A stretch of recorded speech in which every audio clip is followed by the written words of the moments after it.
is a presentation of Fox Sports. We are the Fox. We are the Lions.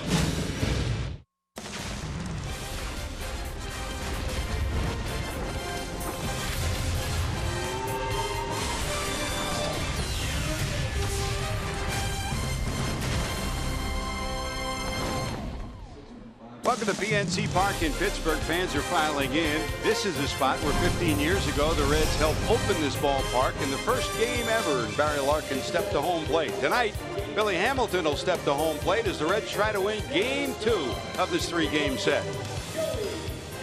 Hi, hello, and welcome to Pittsburgh, everyone. Along with the crafty left-hander Chris Welch, I'm George Grant. Last night we started the night talking about two very young pitchers who had great promise. Tonight we talk about two veteran pitchers, and the Reds are sure happy to get Homer Bailey back. Well, I'm sure that they are. I mean, he's obviously very happy to be back. He was hoping he was going to be back 12 months out from Tommy John surgery. That was back in May. Had a little bit of a setback. Your arm tells you how quickly you can come back, and by all indications, he ought to be back at 100% right now. Had a very good outing his last time out. 5 2/3 innings against the Padres where he was really dominant.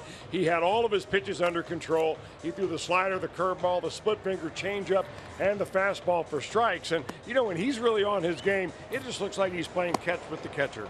When Homer's right, he's really right. He's got an earned run average of under 2 for his career here at PNC Park. On the mound for the Pittsburgh Pirates, it'll be the first start for Ivan Nova. Last time we saw him was in a Yankee uniform. This will be his first start in Pittsburgh. Well, early in his career, the Yankees thought that he would be a dominant right-hander that would be right among the conversation for Cy Young Award winners every year, but he just never was able to get to that plateau. Sidelined the last couple of seasons due to Tommy John surgery. Sound familiar? But he's a hard-throwing guy that comes in with you a real hard-sinking fastball, curveball, changeup, and really when he gets his fastball to sink, he is very, very tough. And so, though some days the ball just flattens out and just kind of runs instead of sinks, and those are the games in which he gives up a lot of home runs. That's a good scouting report. I'll give it to you every day, George. And when we return, Zach Cozart will tell us about the way things have unfolded for him. He keeps hammering away at the baseball. His hitting streak still alive.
Reds baseball on Fox Sports Ohio is brought to you by Cincinnati USA Regional Tourism Network. Stay close to CincinnatiUSA.com and by Skyline Chili. Feeling good?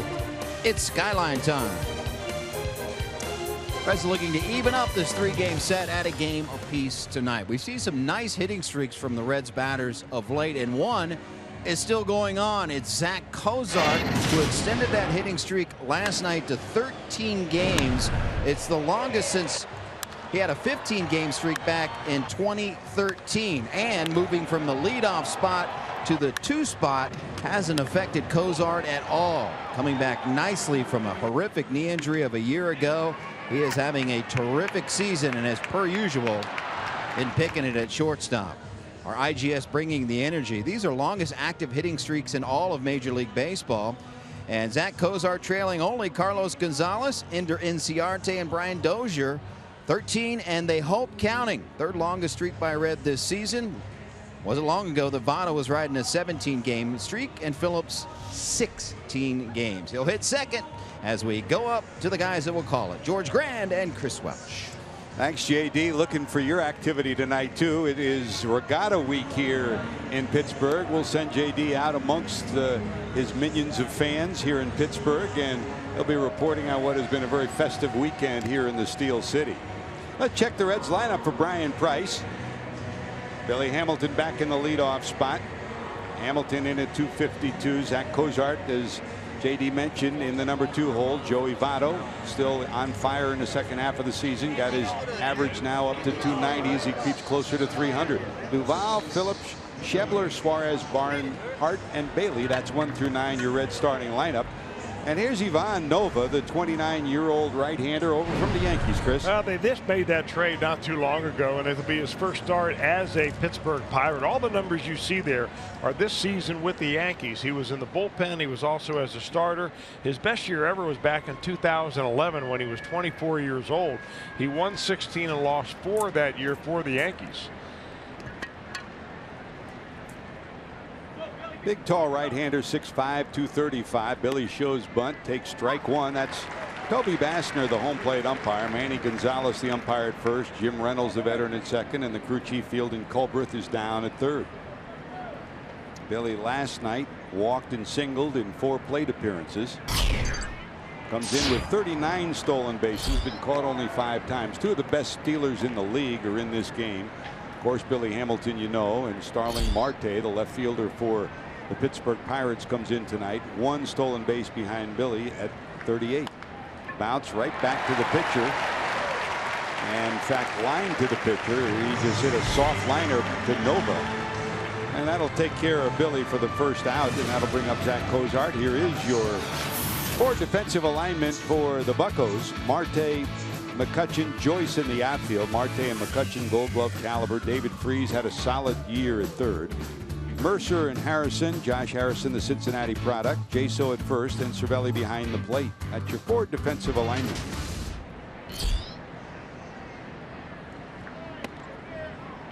Zach missed 3 games after taking a ground ball off his ring finger on his right hand during batting practice. You know, it's amazing, Chris, how many ground balls infielders take. It doesn't happen that often, but it really jammed his finger, and it swelled up not just in the finger but in the whole joint area. So it wasn't until yesterday he was able to get back in the lineup and took care of the base hit first time up. He was 1 for 4 for the night, a base hit to left that stretched that hitting streak to 13. When Nova's right, he can be very dominant. He came up and spent 8 years with the Yankees. All told, 118 starts with the Yankees. And very often, Chris, he'd be near 200 innings. So when he was healthy and when he was right, he was pretty durable. Well, he was not all that great this year for the Yankees. So the Pirates are hoping that maybe just a change of scenery, maybe a change of league will be a little bit better for him, getting him out of the American League East into the National League Central, where pitchers have to hit, and maybe get rejuvenated with a new ball club.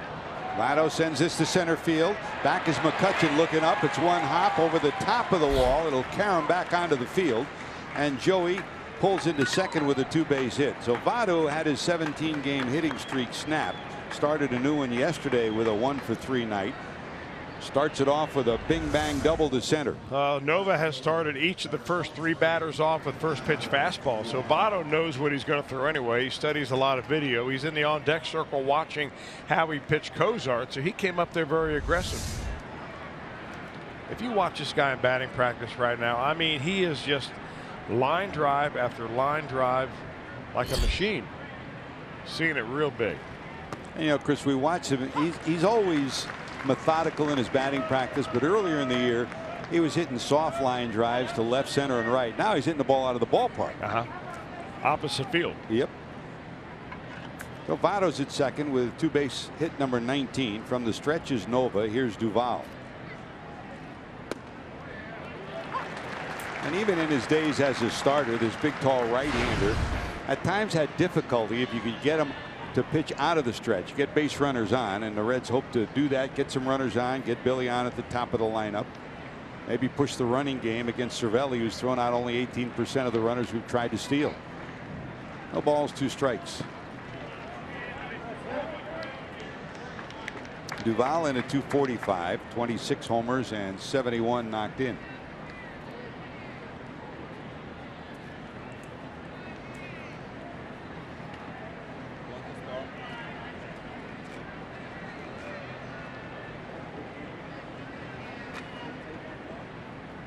+28,000 last night. Looks like a similar sized crowd here tonight at PNC Park.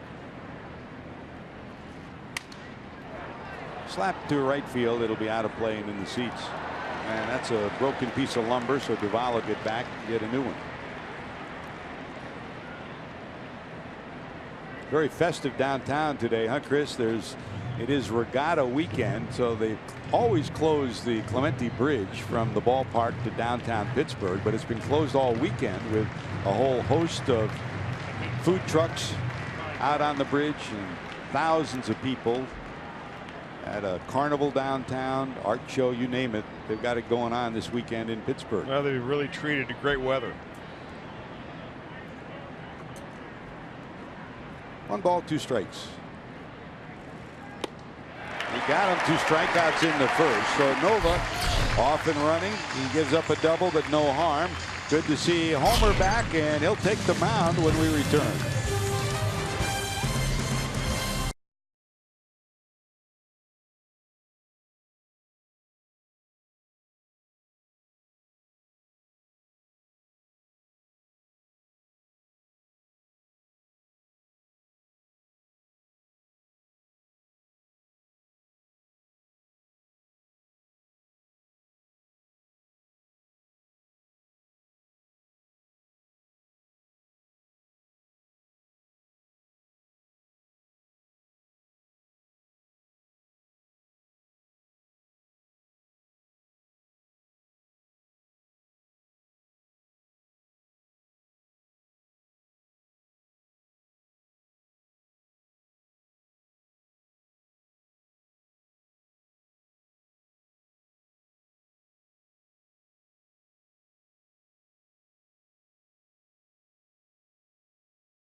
Reds and Pirates. We've sent Jim many places over the years. He'll be filling us in on what's going on this regatta week as the night progresses. Let's check the starting lineup for Clint Hurdle and the Pittsburgh Pirates. They start 3 games out of the wild card, starting tonight 1 game over 500. Harrison, Marte, McCutchen, Joyce, Reese, Jaso, Cervelli, Mercer, and Nova 1 through 9. And here's Homer, Chris. Well, Homer coming off an outing in which it was his first since his Tommy John surgery and his long layoff. And I think he impressed everybody who saw him. He ran out of gas in the 6th inning. He ended up giving up a couple of runs in that inning, but struck out 6 and 5+. So you got to be very happy right now, first of all, that his arm is not hurting, that he feels 100% physically, and little by little he's going to work his way back. And still, you have to temper your expectations. Here's Harrison for his career. He's 1 for 13 against Bailey. Josh, the Cincinnati product, came up with another great play last night. Seems every time he plays against his former hometown team, he does something. And that's the kind of player he is. He's an energy player, energy in the clubhouse, energy in the community, and energy on the field, too. In the leadoff spot, followed by Marte and McCutchen. Here's the 1-2. Lined into center. Here comes Billy. Got it. Somebody else out there, that might be a base hit, but not with the man with the happy feet. Hamilton hauls it in. Let's check your 4 defensive alignment for the Reds. Duvall, Hamilton, and Schebler's in right again. Suarez, Cozart, Phillips, Votto across the infield. And Tucker Barnhart behind the plate. Brandon Phillips and Joey Votto, now 1,065 games and counting, has teamed on that right side of the infield. Here's Marte, 319, 7 homers, 37 knocked in. Showing bunt on the year, 343 against the Reds. He's hit pretty well this year. Over his career, the Reds have handled him pretty well. About a 230 hitter for his career. When McCutchen was benched for 3 games down in Atlanta, he played center, and if he played there every day, Chris, he'd be your Gold Glover in center. He could be your Gold Glover in left. That's the kind of defensive player he is. Well, I think they'd rather him be MVP overall because he can obviously play a lot of defense, but he's also got some great offensive responsibility that goes along with being who he is. 2 balls, no strikes. This one ripped to left. Back is Duvall. Looking up, reaching up, can't get it. One hop to the wall. Marte will round second and hold there. He had visions of third, but a good job by Duvall to bounce up quickly and get to the ball to hold him to 2. Well, when you talk about MVP, obviously on the Pirates you're talking about McCutchen, but Starling Marte is a guy that they expect to have superstar status very shortly. I mean, he's having a tremendous year right now. 319 hitter, 377 on base percentage. And he hits this ball over the head of Duvall and makes a nice effort in left field to get a double. 2 batters and two well-struck pitches. So Marte, good legs in scoring position at second base, and here comes McCutchen. He's in at 240, 15 homers and 43 knocked in. While Bailey has pitched well against Pittsburgh overall in his career, McCutchen and many of these Pirates have hit well against him. I mean, of course, you know, Homer threw his first no-hitter here. He has a 1.92 earned run average overall at PNC Park, but McCutchen's a 302 career hitter against him. Marte has hit well against him. And you go down the lineup. Polanco, Freeze when he was a Cardinal hit well against him too. So Homer knows he's got his work cut out for him tonight.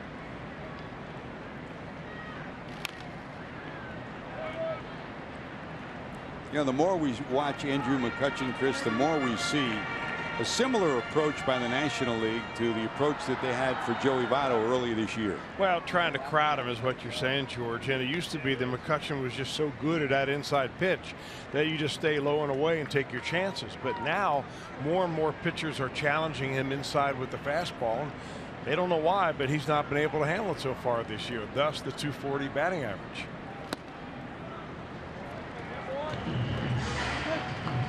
This is wide, 2 balls and 1 strike.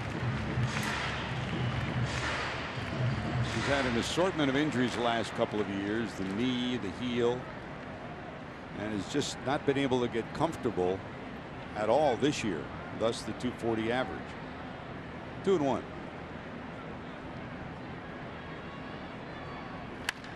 Lined in the center. That's going to get a run home. And McCutchen will pick up his 44th run batted into the year, and the Pirates have a 1-0 lead. You hear the crowd here because they've been waiting for him to deliver. good or bad, they've been behind them most of the way, and they react to this base hit. It looked like that pitch was pretty much right down Broadway. I don't know whether it was a fastball or maybe a cutter. But McCutchen put a classic swing on it and drove in a run. You know, guys that have the resume of Andrew McCutchen, the back of the baseball card just simply doesn't lie. And, you know, you got to figure eventually he will find his level. So in the meantime, there's some pitchers that are going to end up paying. Here's Matt Joyce, 277, 11 homers and 37 knocked in. That's in the dirt. Barnhart keeps it in front.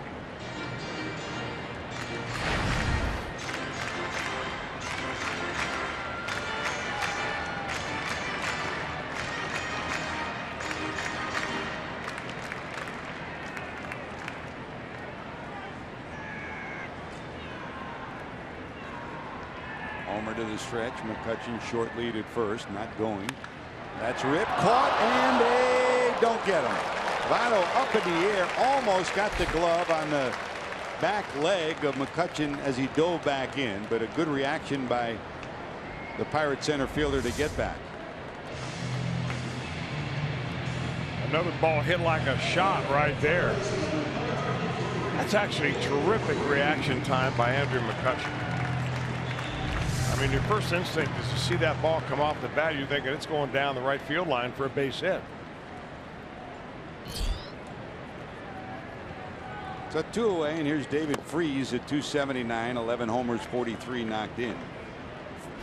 Freese in his career against Bailey is 6 for 20 and 2 homers. All that damage done. He was a member of the St. Louis Cardinals, and he did a lot of damage for the Cardinals. 5 years in St. Louis and some big offensive games, some big offensive years. He was the NLCS and the World Series MVP in 2011. Knocked in 21 runs during that postseason. And while you make deals, some work, some don't. They didn't sign him till spring training had already started.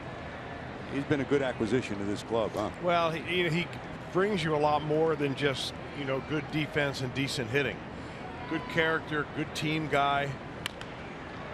And he's been, in the course of his career, a pretty good clutch player.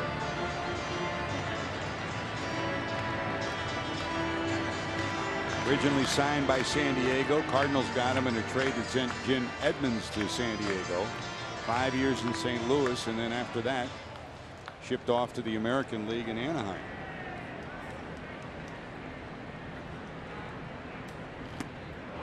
Wow, the bat goes past the third base coach Rick Sofield. That's strike 3. That's a Dave Winfield kind of bat toss, huh? 1-0 Buccos.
Ohio, and on every Pirate game day, the Roberto Clemente Bridge is closed for pedestrian traffic, but this weekend it's closed because there is the regatta going on the river. You heard George and Chris talk about it. I'm out here on the Roberto Clemente Bridge. There are a ton of tents along here with knickknacks and food.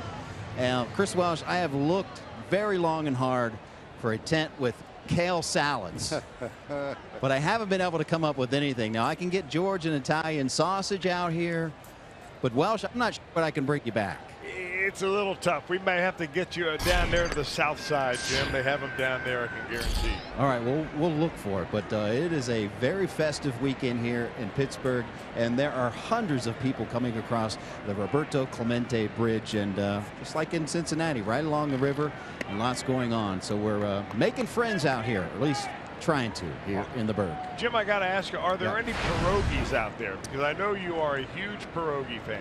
I haven't seen a pierogi stand out here, but if you do, let us know. I will. Stay tuned. There's going to be 3 or 4 pierogies running around the field. Here's Brandon Phillips, long drive to left, and maybe the drought is over. Yes, it is. Brandon Phillips drills a home run. For Phillips, he hasn't homered in now 72 games coming in, so it took him 73 games and 287 at bats, the longest homerless streak of his career. But he dials up big time, Chris, and JD, maybe it was your lead-in that did it. For Brandon Phillips, a homer, first homer since May the 7th, and the Reds have tied it 1-1.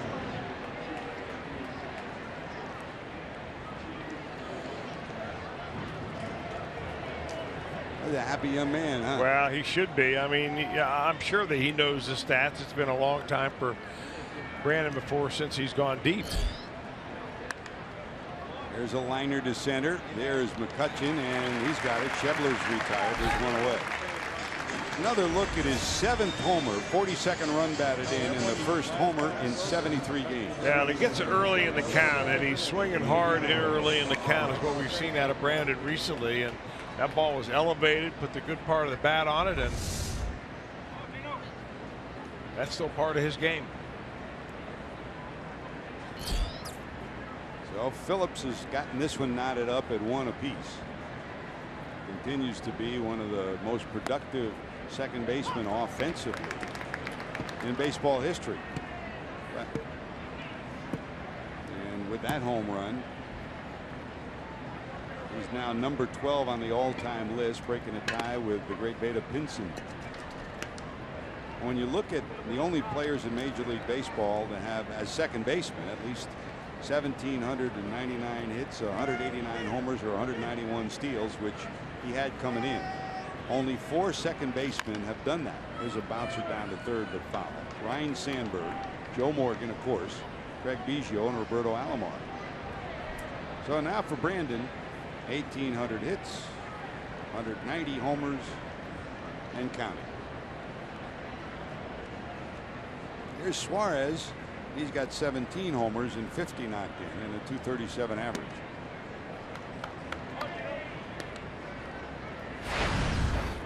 You know, you were talking about the pierogies. Of course, a few years ago, it might be 10 years ago now, we had Jim Day drop a baseball into the river here with the idea of seeing how long it would take to get to Cincinnati. Right? That scientific experiment did not last long. It might be still rolling on its way to Cincinnati. There's a liner to right center. That'll drop for a hit. McCutchen over. Will cut it off. Around first. Going to second. Suarez. Here's the throw. And he's in there. Good job by Suarez to turn the line drive into 2. So it's the second Reds double. The third hit. There's a runner in scoring position. You know, I love this play by Suarez. Even if he gets thrown out right here, I still think it's a good idea to do that. He comes running right out of the batter's box. And this is Andrew McCutchen that he's running on right there. McCutchen throws a pretty good throw into second base. Just the short hop unable to be handled by the shortstop, Jordy Mercer. So a 1-out double. So it's an even dozen 2-baggers for Suarez. And here's Barnhart. Barnhart, 255, 6 homers, 28 knocked in. 1 away, another runner in scoring position for the Reds. That's a bouncer through into center field. Here comes Suarez around third. Here comes McCutchen charging. He won't even make a throw, and Barnhart has delivered his 29th run batted in, and the Reds contingent behind the dugout down the first base line applauding the Reds as they bounce right back after falling down 1-0. They take a 2-1 lead here in the second. Been some hard hit balls in this game already. Here we are only in the top of the second inning. I mean, that's about the 6th or 7th hard hit ball we've seen. This one good for a run, as you know, that double by Suarez, a little extra hustle right there, gave the Reds an extra run. There's Bailey showing bunt. Takes a ball, both third and first charging. So for Barnhart, that run batted in number 29, and for Tucker, kind of reminds you a little bit of Ryan Hannigan, Chris, when he was with the Reds. Outstanding handler of pitchers, good catch and throw guy. Didn't hit for a lot when you talk about average. Showing bunt again is Bailey. That's a strike. But going into tonight's game, Tucker Barnhart leads the Reds with hitters and runners in scoring position at 382. The Reds have had as many as 7 players over 300. They have 3 right now, but Barnhart leads them all, and he delivered again. 1 ball, 1 strike. Homer showing bunt again. Gets it down. It's in fair territory. The throw down to second will be in time, and they'll turn it into 2. He got the bunt down, but not a good one, and Cervelli turns it into 2. But the Reds deliver. Brandon Phillips ends the 73-game drought. Ties it at 1. Barnhart gives the Reds a 2-1 lead.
Lines. Homer's lowest ERA by ballpark. We talked about here at PNC Park.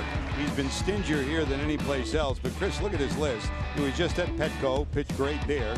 At Wrigley, his ERA is 3. Dodger Stadium, a pitcher's park, and AT&T Park, another pitcher's park. So he's gotten the right places to be, huh?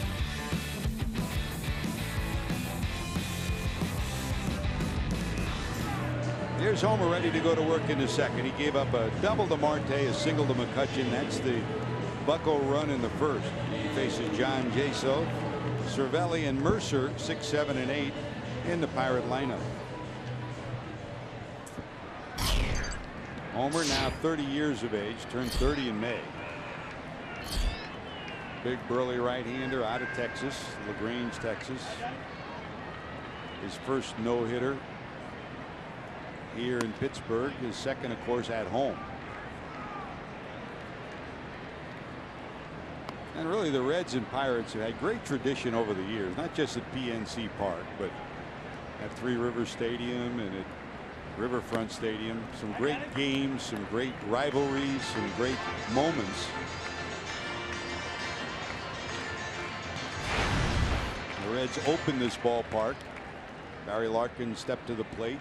in April of 2001 for game number 1, the first game ever played here. And you and I always kid Sean Casey for the rest of his life. The Pittsburgh kid can always sign a ball. First home run at PNC Park. He hit the very first homer here, and should have had the first homer into the river too, but it hit the speaker in the right field stands. I thought Case may come by and visit us here this weekend. I was hoping so.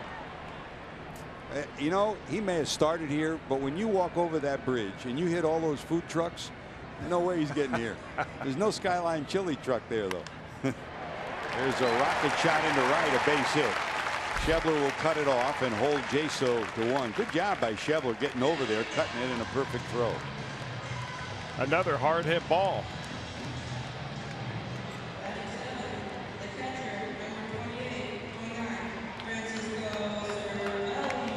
There's Cervelli, the catcher, in at 260. No homers, 24 knocked in. Cervelli last night had a sacrifice fly to tie the game at 1 in the 5th inning.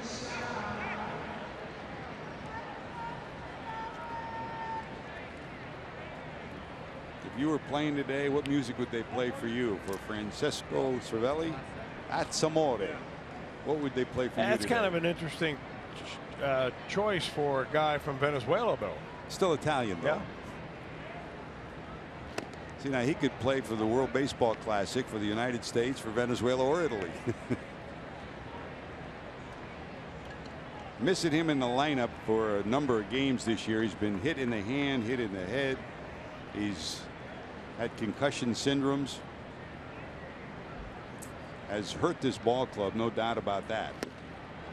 He's done a nice job for him. Really, it's interesting. The last couple of catchers that the Pittsburgh Pirates have had, Russell Martin prior to Cervelli had a really great run here and really propelled them back into the playoffs when he was handling the pitching staff and hitting right in the middle of the order. Cervelli's a guy that can hit a fastball. 1 ball, 1 strike.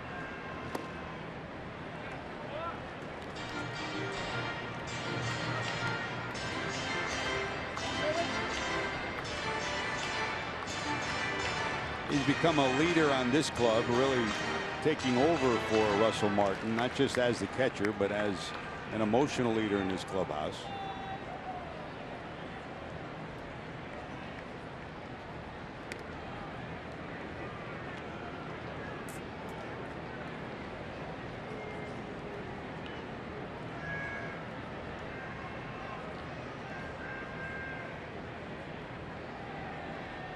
Two and 1 to Cervelli.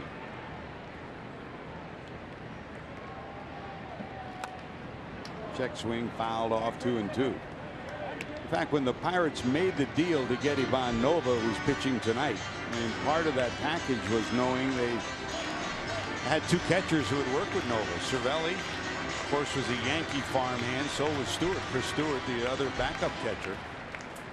Each of them gave a thumbs up to the deal.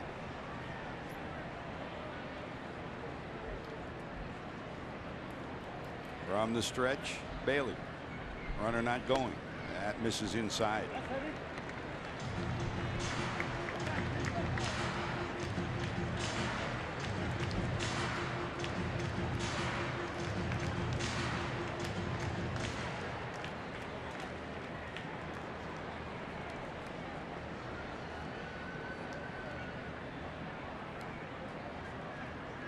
There goes the runner. This one fouled on the 3rd base line.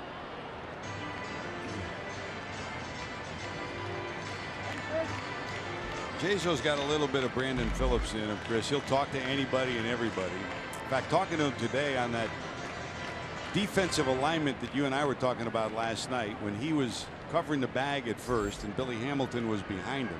He set up 5 feet from the bag, and it looked like an I formation football formation. Here's the 3-2 again. Runner going again. Fouled once again. He said, I felt stranger than Billy felt. He said, Billy was asking me, he said, what are you doing? I said, I don't know. We've never done this before. They was kind of on the fly. It'll be interesting to see if they try to do it again. I'm not so sure it's the right thing to do with a right-handed pitcher. Might work with a lefty, because every time the first baseman moves back to the bag, even flinches, the runner has to go that way. But as it was, Billy had a huge lead at first base.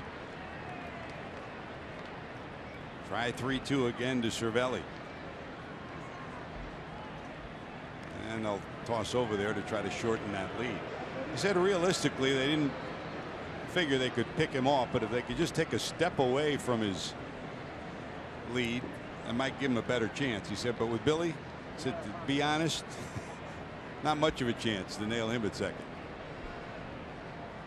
Jason not going. That's fouled off down the third base line again. So Cervelli's come up with a heck of an at bat against Bailey.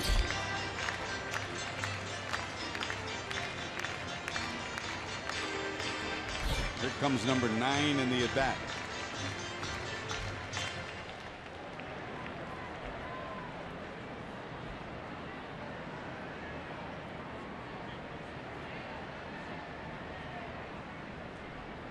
Runner going, swing and a miss. They got a shot at him, and they'll get him easily. Strike him out, throw him out, double play.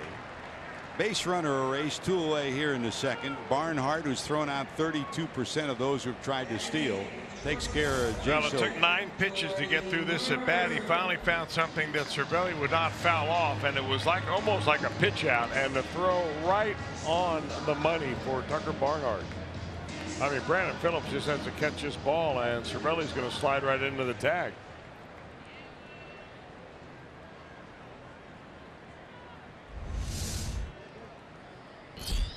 Here's Jordy Mercer, the shortstop. Mercer, 275, 6 homers. His 39th run batted in came last night on a squeeze bunt.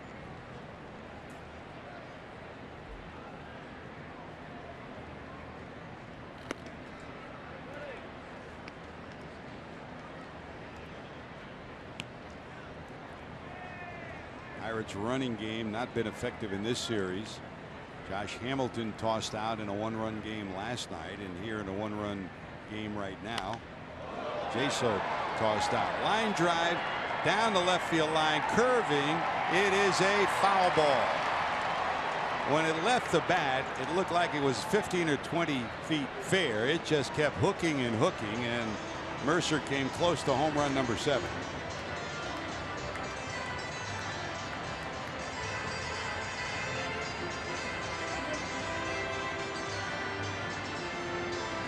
Reds had a better view of that than Clint Hurdle did from his dugout.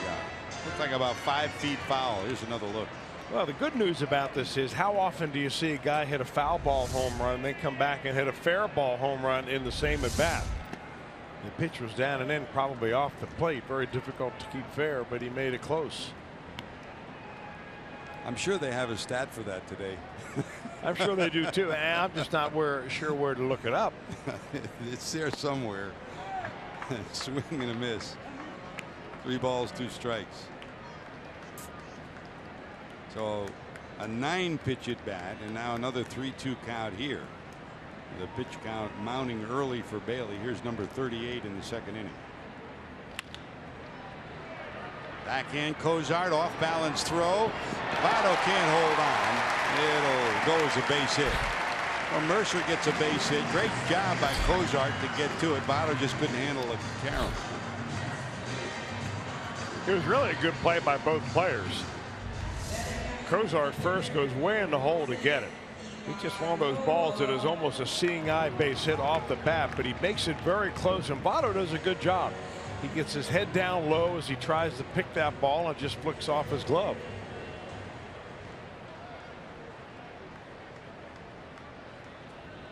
I think the tough part, I think it actually might have hit the edge of the grass. In any event, there's a base hit, second hit of the inning, and they'll get the pitcher up here in the second.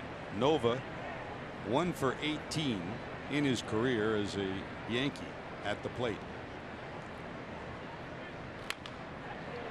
Makes contact, but it's foul. That's Rick Sofield in the third base coach's box for the Pittsburgh Pirates. 4th year here in Pittsburgh. Fine major league player at one point in his career. And down at first, Nick Leyva, the former St. Louis Cardinal third base coach, manager as well, and a longtime coach here as well. 6th year here in Pittsburgh, over 40 years in baseball for Leyva. Swing and a miss, make that 17 strikeouts and 20 at bats for Nova in his career. 3 strikeouts for Bailey, 2-1 Reds.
Podcast is presented by authority of the Cincinnati Reds and may not be reproduced or retransmitted in any form.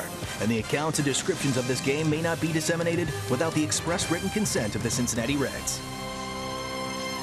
Hey, follow Reds Baseball live with the MLB.com at-bat app. Stay up to the moment at any moment with game day, live game video highlights, StatCast news, and a whole lot more. Download MLB.com at-bat, the #1 app for live baseball on your phone and your tablet. Here's Nova going back to work, facing Billy Hamilton for the 2nd time. Hamilton, a soft liner, back to the pitcher first time up. Billy 0 for 1. And while Billy steps to the plate, the Reds and Fox Sports Ohio would like to send out a special happy birthday wish to longtime Reds fan Helen Surrey, who's celebrating birthday number 99 today. And guess what? Helen's favorite part of watching a Red game is watching Billy run. Helen, you're not alone. We all love to see the man with the happy feet scamper around the bases. Happy birthday, Helen. 99 big ones, Chris. Next year we'll be wishing you happy 100. And Helen, when we get to 100 stolen bases for Billy one of these days, we'll think of you. Happy birthday, Helen. Thanks for joining us on Reds Baseball. And Chris, if he gets his offensive game together the way it's starting to come together, he can steal 100 in a year. Well, he could. I mean, there's no question. It's a lot more difficult to steal bases here at the big league level than it was down the minor leagues, and Billy Hamilton found that out in a hurry. Harder to get on base here too. But I think the offensive game for Billy is coming along slowly. I mean, people just became so, I guess they just didn't have the patience with Hamilton because they saw the wheels and they wanted to see him run. And he got very anxious at the plate. He's much more relaxed now. Full count, 3-2, bang down to short. Mercer, quick flip, and they'll get him by a step. Well, Billy retired, and here comes Cozart, who struck out first time up.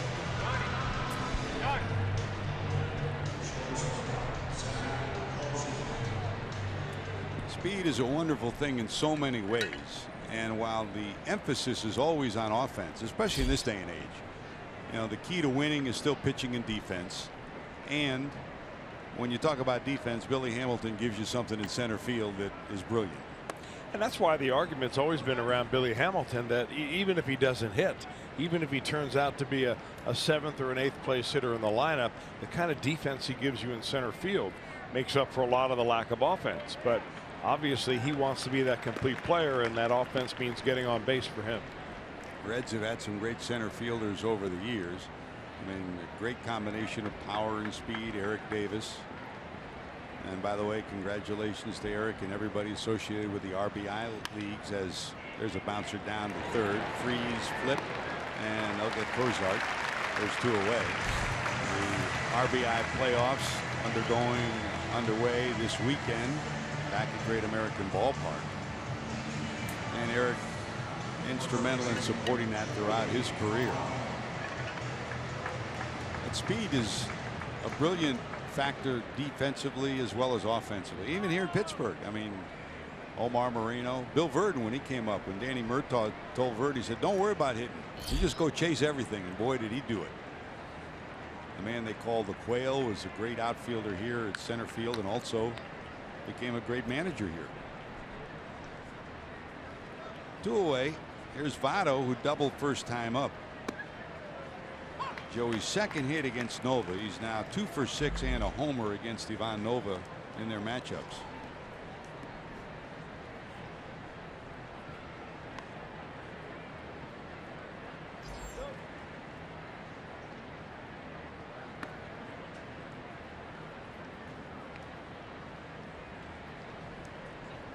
Seems strange to watch Jay Bruce in his New York Met uniform wearing number 19 in honor of Joey Votto. Fly ball to left. Back is Marte at the warning track. He'll have room and haul it in. So the Reds go 1-2-3. Votto's had 2 good swings and a double to show for it. Reds lead 2-1.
Chris Welsh, you ask, I have conquered. We're out here on the Roberto Clemente Bridge, and I indeed found the pierogi truck. One problem, though, I ordered enough to bring back to the booth, but they're so good, I'm not sure they're going to make it back, Jim. Well, we're not surprised about that, Jim. No, that's. We already had the money down on that, JD. We both won. Well, all the weight I've lost, I'm about ready to put it on if I stay out here. So we're going to wrap things up and come back inside the ball. Why? There's a bunt base hit by Josh Harrison. The ball tossed into right field. He'll wind up at second. Harrison continues to ignite this offense. It goes as a base hit. The arrow will send him to second. Nobody out, runner on second. Back to you in a moment, JD. Take another look at Suarez's 19th error of the season. Yeah, the reason I said the word why was right there. I mean, because the runner, Harrison, was really on the base by the time that Suarez decided to throw that ball. He's probably wondering the same thing right now. It's one thing to have a guy lay down a perfect bunt for a base hit. Don't compound it by turning it into a double. So tying run out at second. Nobody out. Here comes Marte, who doubled and scored in the first. So, JD, you found the pierogi truck, and our question was, if you put that pierogi in that styrofoam container that you have, and if you drop that in the river, maybe that'd have a better chance of making it to Cincinnati than your baseball did a few years back. No, you're right. It took 1:15 for that baseball to sink, if I remember correctly. So this styrofoam, it might make it to Cincinnati. Let's see, you're on the road for 10 days. It'll probably get there about the same time you get back there. Yeah. Except you would never give up that pierogi. Well, and I would never litter as well. So that's right. Well, pierogies crossed off the list. See what else he can come up with. Yeah, you told Jeff Pecoro you'd get him an Italian sausage too, and you told Brian Gieseslaw you get him some German potato salad. Might be a little stale by the time we get back from this 3-city trip. Another reason why it'd never make it back anyways. Hey, Jim, for those people back in Cincinnati who may not know what pierogies are, can you describe what you're eating right now? What is a pierogi? I think the closest thing I could say is it's kind of like ravioli. Inside, the most famous ones are cheese and potato, which I'm eating with some onions. And it's kind of like ravioli. It's a noodle or pasta with potato and cheese inside. Chris, you see that? The dexterity, the microphone in proper position, eating at the same time. Oh, yeah. If I eat too many of these, I'm going to start sounding like I'm from Pittsburgh. You go down there and get a sandwich in that. Well, they're going to take another look, a second look at your expense sheet. No, they already take 5 looks. Here's another place for you to go on Jim's day off. There you go. 1 ball, 2 strikes to Marte. Harrison off second. That's foul. We're fortunate downtown Cincinnati to have so many festivals during the course of the summer, and this is one of the highlight ones here in Pittsburgh. The regatta. So Harrison, after the bunt hit and the error, is sitting at second. It's 1-2 to Marte, and once again Bailey working from the stretch.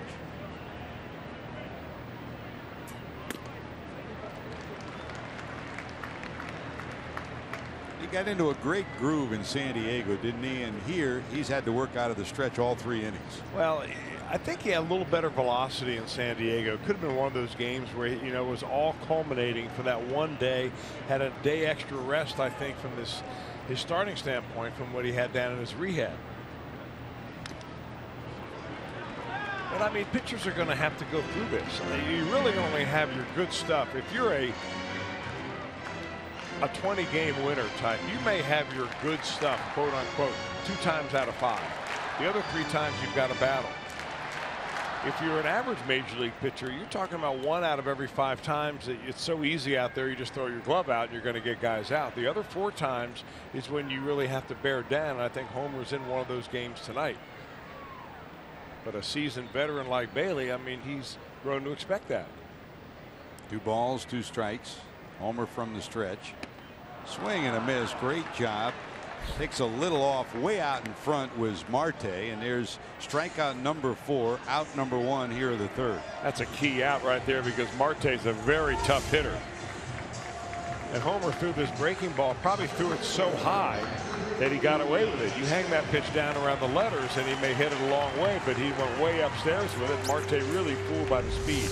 That's a pitch that leaves your hand and you think it's trouble, don't you? Yes.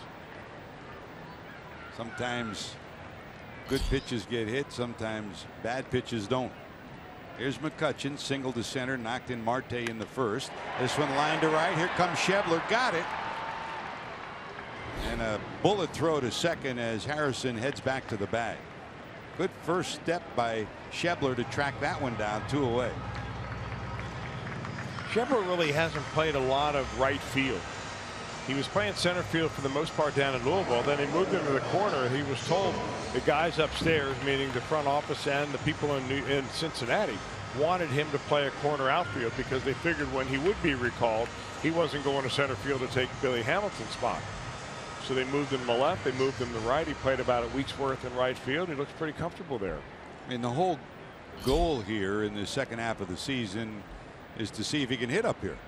And you want to get him at bats as much as you can. So he's in right, Duvall's in left, and Hamilton in center. Here's Joyce, who lined to first time up. He hit a bullet that Votto flagged down.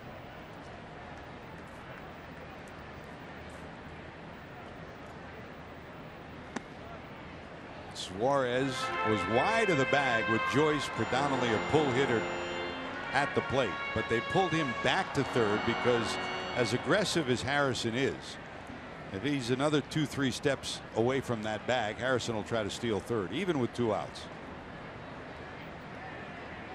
Here's the 1-0. That's a strike.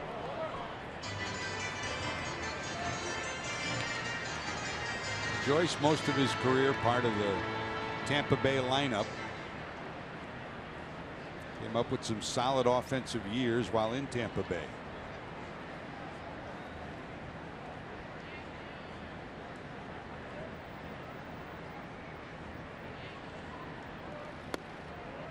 Ooh, wanted that one. So did Barnhart. Homer doesn't get it. 2-1.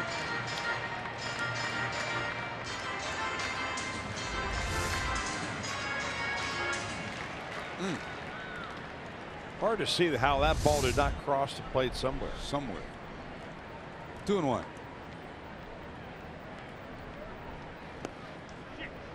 There's a cross up.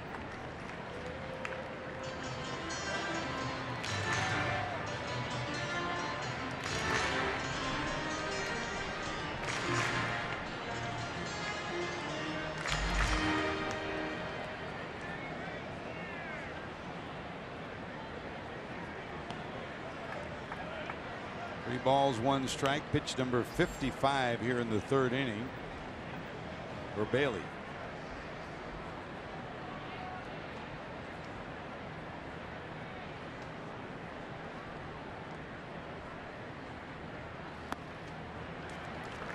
And he misses there. So Bailey walks his first of the night, and that'll put runners at first and second with Freese, who struck out first time up, coming to the plate.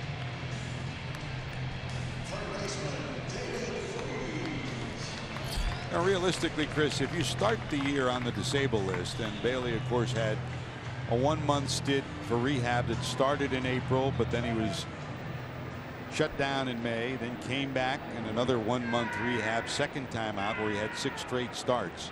You figure that the Reds will watch him very carefully, monitor his pitch count, monitor his stress count as well, all year long. Not just he's back, turn him loose. It's monitor him all year long. I think you're going to do that from here on out, really. And nowadays, George, you do it with every pitcher at every level. Because the last thing an organization wants now is to be held responsible for overuse or abuse of a pitcher in the professional ranks and get blamed for it. That's why you see guys yanked out of ball games when they hit the 100 pitch mark. 1 ball to Freese. And the Reds have been very cautious with Homer throughout his career. Signed as a high schooler out of Texas. He's all told been on the disabled list 9 different times.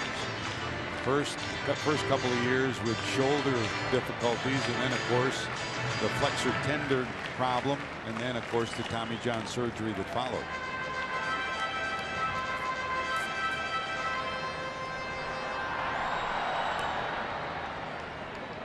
They're hoping that this is the start of the road back that will keep him healthy and put him at the top of the Reds rotation. Signed through 2019 with an option year for 2020. Slap to the right side and out of play. When Freese was at his best, that's what he did. You didn't get him to chase a bad pitch, and if he had a pitch he couldn't handle, he'd flick it foul. That was what marked his couple of very productive years in St. Louis.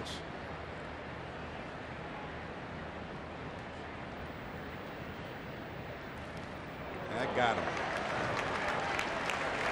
Well, that's the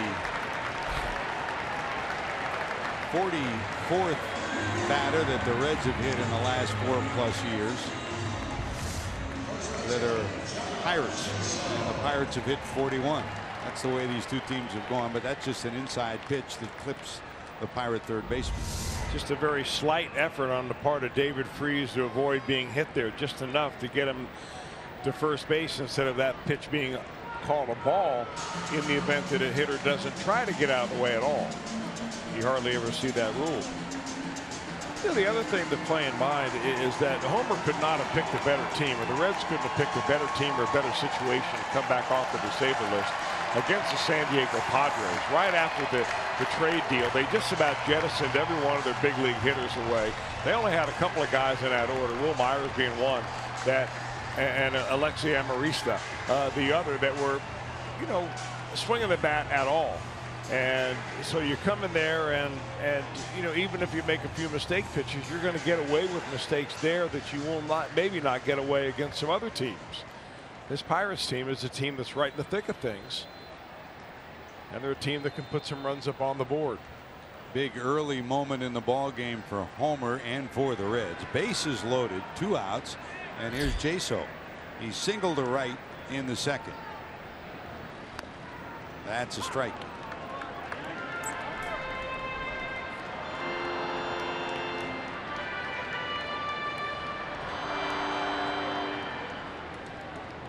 Harrison reached on an error and a bunt hit. Joyce walked. Freeze hit by a pitch. Bases loaded with Pirates. From the stretch is Homer. Missing, 1 ball, 1 strike.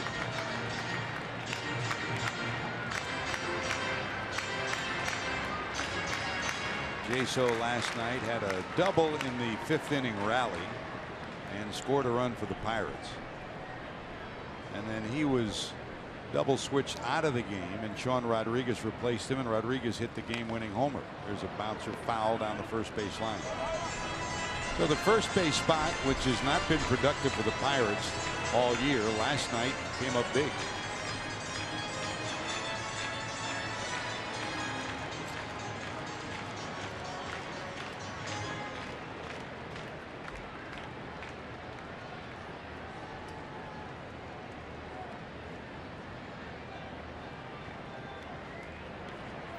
Ball, 2 strikes. Homer to the stretch.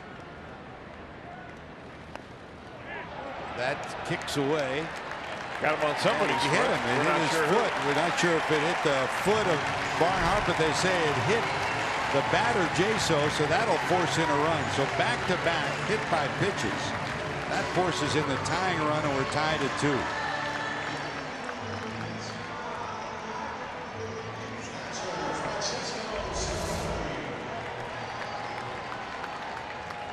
Like a curveball. Homer spikes his curve, so you see that index finger standing up, and it got him right on top of the foot. No doubt about that one.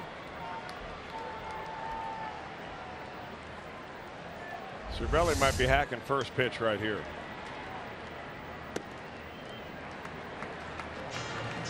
Yeah, Homer Lake's last time out was touching 94. I think he threw a couple of pitches at 95 miles an hour. We've not seen that kind of velocity tonight. So when you don't have a game where you don't have that extra pop, that's when you really got to battle.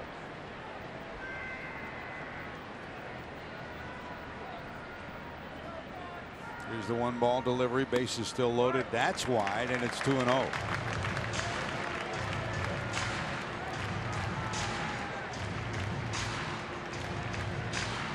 Cervelli struck out with Jaso running last inning in the second. It turned out to be a strike him out, throw him out, double play.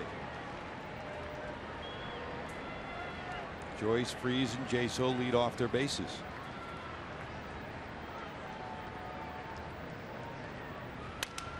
Bounce back through the middle. Can they make a play? Here comes Cozart's throw. Not in time. Another run scored. Cervelli picks up his 25th run batted in, and the Pirates have taken a 3-2 lead.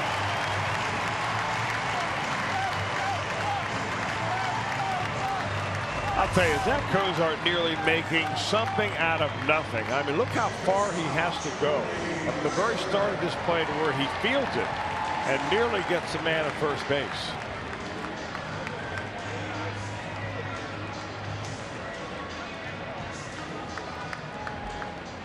So if you're a ground ball pitcher, you want to pitch for this team. Great play by Cozart. Gets his feet under him, and Cervelli beats it by a step. Bases are still loaded.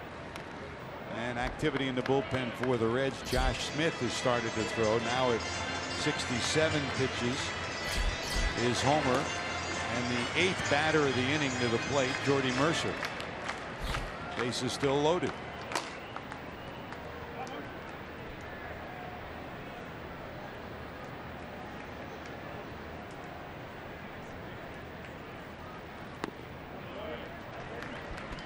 All started with a bunt hit and an error, a walk, and then back-to-back hit by pitches.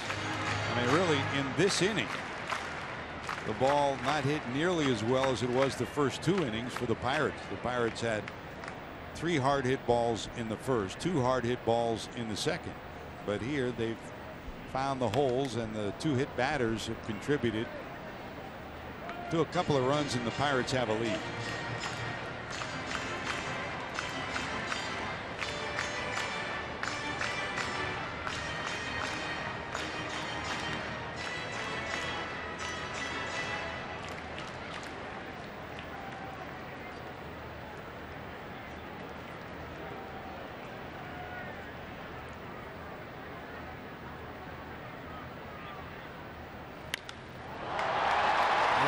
Center field, that'll stay in the park. Billy Hamilton there, he'll squeeze it, that'll do it. The Pirates strand 3, they've stranded 5, but they scored 2 off Homer Bailey and lead at 3-2.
Staples Party Suites. Book 1 suite or combine all 3 for up to 99 guests. Enjoy the indoor comforts of a suite along with the outdoor patio furniture for the full ballpark experience. Learn more by calling 513-765-7600 or by visiting reds.com/groups. Great to have you with us. George Grand, Chris Wells, Jim Day. Down in the truck, Josh Hall, our producer, or Uncle Roy. Roy Alfers, our director here in Pittsburgh. Matt Sigafoo styling up some highlights for you. And Lauren White with some graphic support as well. Back in Cincinnati, Jeff Pecoro and Brian Giesenslaw will be updating us as the night progresses. And Dreamweaver, Ron Millenor producing all the festivities back there, and all the great editing work by Rob Overberg is too. Great to have you joining our crew as we bring you Reds baseball from Pittsburgh. Bouncer down to third. Freese takes the tricky hop, and the throw will get him by a step. Adam Duvall bounces out. He's 0 for 2, struck out first time up. Well, one thing about Nova, when he is on his game, he'll give a lot of business to his defenders in the infield. He's got a high ground ball rate over the course of his career, and that's really been his go-to pitch. But when he gets that pitch up, he'll give up some home runs. He's given up a lot of home runs per 9 innings this year, nearly 1.8. There's the ground ball percentage we talked about, one of the more prolific ground ball pitchers in baseball.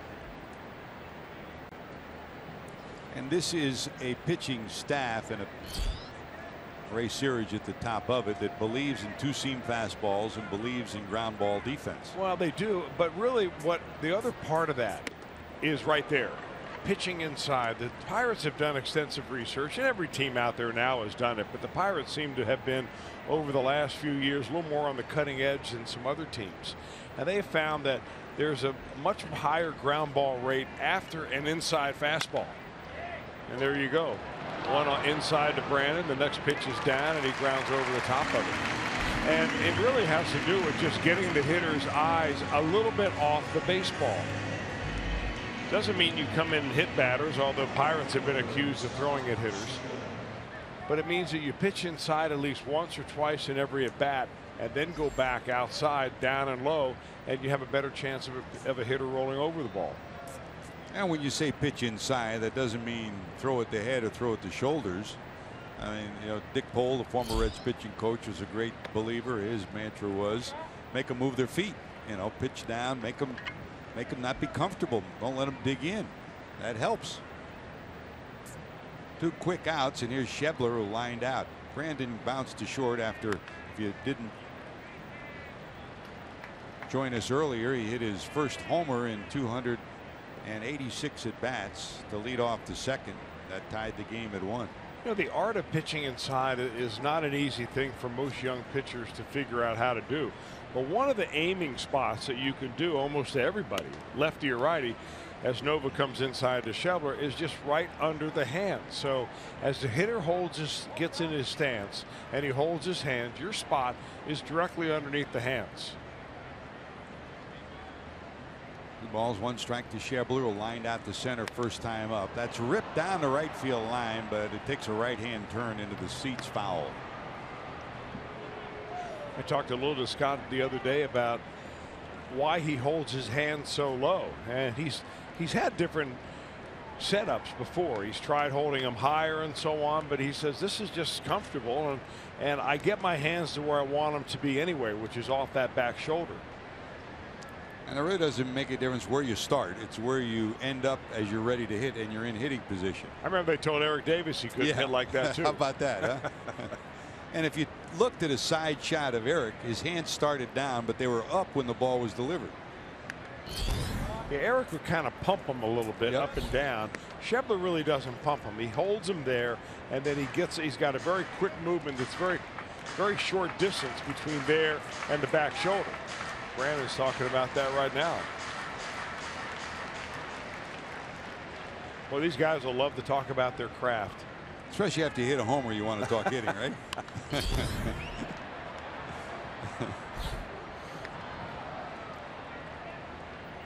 Yeah, if you give one up, the pitchers who will give you a hard time will walk over to you and say, how'd you hold that one? To make sure I don't hold one that way. 2 balls, 2 strikes from Nova.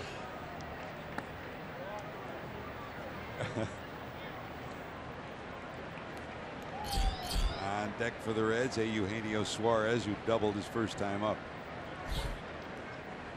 Reds trail 1-0, tied it at 1 on the Phillips homer, took a lead on the Barnhart single, 2-1, and now trail it 3-2.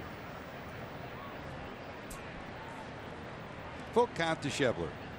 2 away here in the 4th. Homer had a 8-batter inning last inning. This one lined to left. Over is Marte. Tracks it down at the warning track.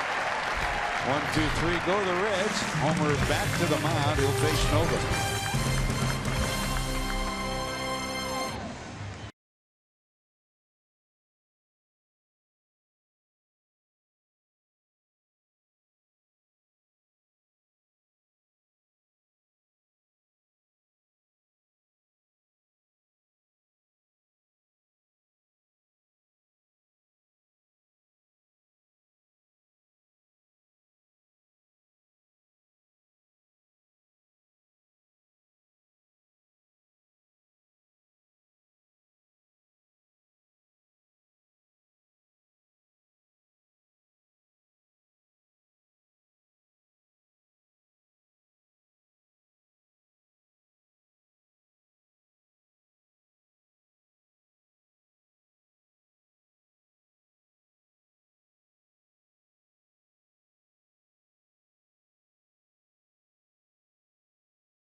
Brought to you by T-Mobile. Mark Teixeira yesterday called it a career at season's end after a 14-year career and some pretty good numbers. 404 career home runs, over 1,200 RBIs, 5 Gold Gloves, and he's one of only 5 switch hitters in MLB history with 400 or more home runs, joining the likes of Mickey Mantle, Eddie Murray, Chipper Jones, and Carlos Beltran. So there'll be a question. Mark Teixeira, Hall of Famer?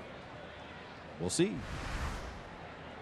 Certainly he'll get a lot of voting support 5 years following his retirement this year. And Chris, what you see there is also the plan that Brian Cashman had in the deals that he made this year in trading Nova, who steps to the plate today, and trading Aroldis Chapman, who they may resign again as a free agent at the end of this year, and trading Miller, and of course the imminent departure of Alex Rodriguez as well. They'll have a lot of money cleared off their payroll. So with the young players the Yankees got back, they're going to be back in the free agent market next year, and especially in 2018 with the big free agent career. Now there's the second hit of his career for Nova. Struck out first time up, but gets this base hit to lead off the fourth.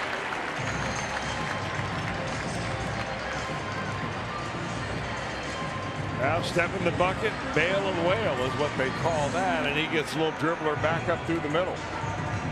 Let's go back to the Yankees for just a minute, George, because when you mentioned 2018 for Yankee fans, now that probably made their hair fall out. I mean, if any of them are out there and heard you, because I mean, should the Yankees ever need to rebuild? I mean, Brian Cashman started the season this year with a payroll about $225 million.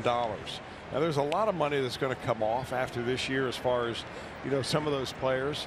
But man, oh man, I mean, it's okay if you're a small market club, Reds, Pirates, Brewers, teams like that, to rebuild every once in a while because it's hard to sustain. But I mean, the New York Yankees. Yeah, there were rumors earlier this week that the Yankees were going to jettison A-Rod this past week, and we understand Josh Hall just told us, it just crossed the wire, that the Yankees have scheduled a news conference for tomorrow morning, and it may very well mean that they will eat the final year of A-Rod's last contract and move on. So the times are changing in the Bronx. Here's Harrison. Josh got it started in the third, reached on a bunt hit, and then when Suarez's throw went down the right field line, he wound up at second. That was followed by a walk to Joyce. Freese and Jaso were both hit by pitches that forced in 1 run. Cervelli reached on an infield hit to force in the second. Fly ball down the right field line, but out of play. But before we completely turn the page, what are your thoughts on Mark Teixeira as a Hall of Fame candidate? You know what, to be perfectly honest with you, I think there are more deserving candidates that have been voted on and overlooked over the years that need attention before Mark Teixeira. Fly ball right field. Schebler back, looking up at the wall. It's off the top of the scoreboard. Nova only went halfway, completely misread it, so he'll be at second. The force is still in effect. Harrison doesn't believe he winds up with a single after hitting one off the scoreboard. He said, man, what do I got to do to get a 2-base hit? Nova looked like he was shopping at Macy's. I think the Pirates ought to be happy that Nova found his way to second base. Harrison thinks he's got one, meaning a home run right here, and it dives just as it gets to the wall, nearly gets out. Probably 8 feet or so from. Here's Nova. We ISO on him. He's like, I think this is second base. Now, which way do I go from here? Well, we know which way Homer Bailey's going. That'll be it for Homer. So Homer gives up back-to-back hits in the fourth. He will exit early here in the 4th inning after his fine performance last time out. His pitch count up. Smith on his way in, and here's our Skyline Chili call to the bullpen. You're watching Reds baseball on Fox Sports Ohio.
Heard and Jason Whitlock do. Brains to know, the guts to say. Catch Colin and Jason for FS1's new daily sports talk show. Speak for yourself. It's weeknights at 6 Eastern on FS1.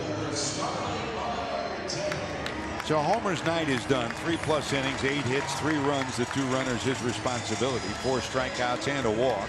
He hit 2 batters. One of them forced in a run. And here's Josh Smith, who will make his 19th appearance, and he's become an integral part of this bullpen. He probably didn't even have any idea that he would be up in the major leagues as long as he has been when he came to spring training this year. I mean, just one of those guys that was kind of really not ever talked about a lot in spring training. He's not one of those uber prospects coming up through the minor leagues with a 95+ fastball or a devastating trick pitch of some kind, but he's got good command of his fastball, nice little slider. And he doesn't pitch scared, and I think that's very important for young pitchers to come up. Sometimes they're afraid of being hit. They nibble around and nibble around. Smith did a little bit of that last year, but I think it sunk into him.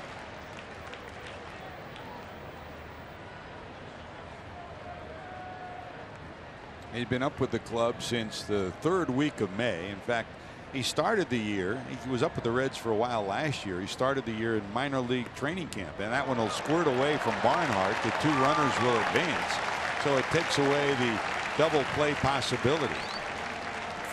And it's 1 ball and 2 strikes. Squeeze that slider just a little too hard. Barnhart couldn't flag it down, goes to the backstop. So 2nd and 3rd. No one out. And it's 1 ball, 2 strikes to Marte. Marte doubled and struck out his last time up. Bounce with the infield halfway in. That'll get through. It'll score 2 runs. Marte delivers. Those runs charged to Bailey. So all 5 runs charged to Homer Bailey.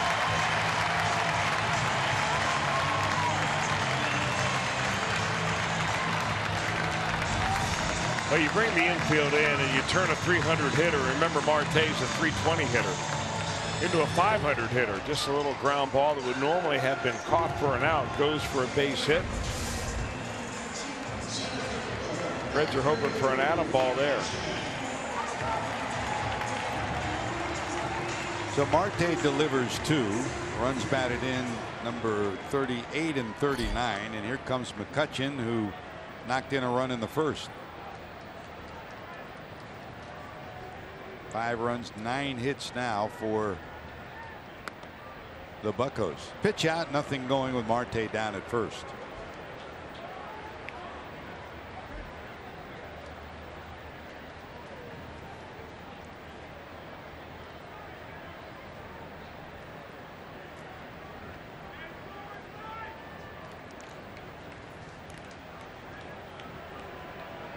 In the National League, VR with 41 stolen bases of the Brewers. Hamilton with 39, Marte 38. They're the top 3 on the leaderboard.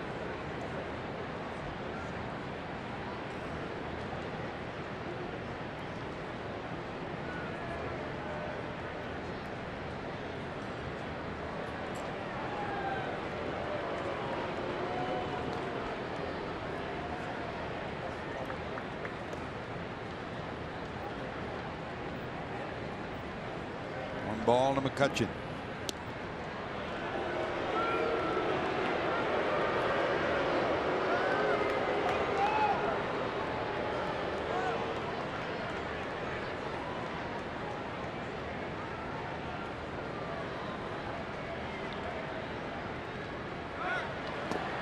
There goes the runner, and they don't get him. He just got the hand in on a perfect throw from Barnhart. And the ball and the hand reached there almost at the identical time. Great job by Barnhart to get it there. Good job by Phillips. But the hand keeps contact with the bag. And that's stolen base number 39. He ties Billy for the 2nd spot in the National League. You know, one thing Marte does with that head-first slide, he really extends his arms and uses his entire body as best he can. Sometimes you see guys head first, they go in there, but they alligator arm it a little bit.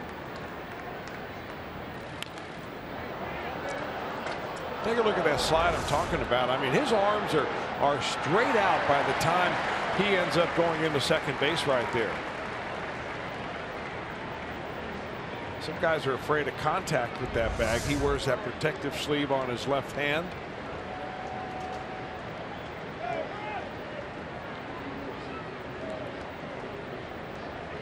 Smith to the stretch, another runner in scoring position. The great speed of Marte. That's a breaking ball down and away. And it's 3-1. The glove that Marte wears, if you remember a couple of years ago, he was hit by a pitch and missed a significant amount of time. It wasn't an injury that he first sustained sliding head first. And they made a series of gloves. The one they wound up with is the one that he's wearing today. That's wide, ball 4. So McCutchen is on for the second time. Still nobody out here in the 4th.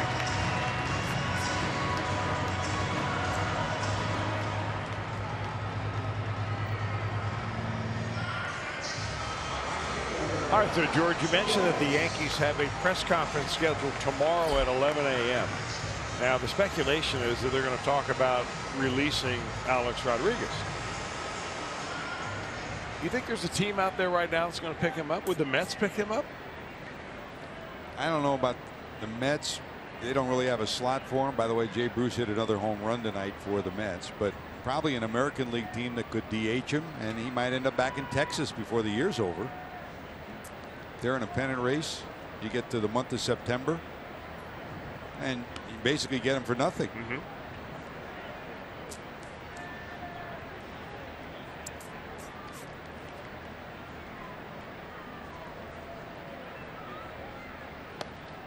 That misses inside, and Barnhart will go out and talk to Smith. You know, and that, I'm not sure. I don't have his numbers, but I think he has 9 home runs this year, the last I checked. So he's hit some home runs. The difficulty that A-Rod has had this year with the Yankees, they have a bunch of DHs. They've been relegating him to DH performances. He hasn't played any at first. He played a little at third earlier in the year. So the bottom line was the only time he was getting at bats was probably against a closer or a 95-mile-an-hour setup guy in the 8th or 9th innings. And his numbers have dropped precipitously. Marte going, pitch fouled off. 1 ball, 1 strike. With Joyce. Joyce lined to third and walked. Homer Bailey, 5 runs, 8 hits, 5 innings, 8 hits and 5 runs allowed, 3+ innings all told. 4 strikeouts, 8 walks, 78 pitches for Homer. Not as certainly sharp as he was his first outing. And the 78 pitches came in 3+ innings. And that's part of the process, isn't it, Chris? When you come back, it's not, you don't all of a sudden, it's not a silver bullet. You come back and you're at 100%. Well, you're trying to catch up the teams that are in midseason form. And it's hard to do that when you haven't been around all season. And like any pitcher, you're going to have your ups and downs. 2 balls, 1 strike to Joyce.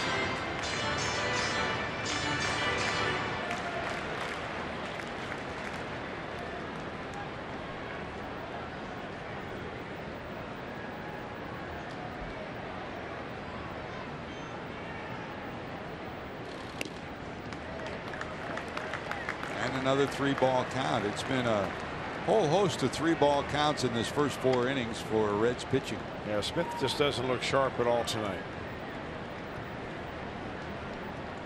Of course, you get the ball down right here, you turn a double play behind you, and you put on a happy face. That's a strike.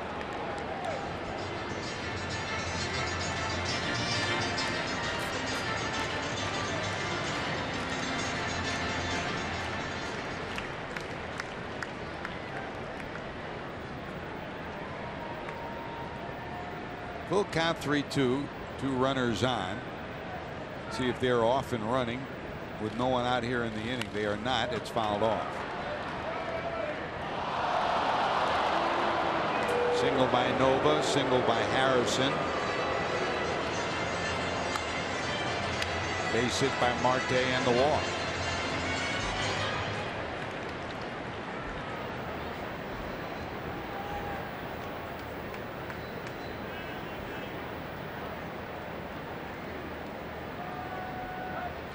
Marte going, swing and a miss, and they get him.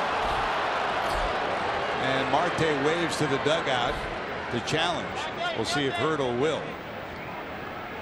And Hurdle's holding his hand up to the home plate umpire, saying, wait a minute. Marte immediately waved to the dugout. He thought he got the hand in. Good job by Smith to get a strikeout. Nice concentration by Barnhart. Throws it on the money right there. So close. Gilbert Colbert is right there. Hard to see. Question is, does he hit him in the left arm as he flips that tag across? If he gets him in the left arm, he has a chance. If it's the right arm, and they will not challenge.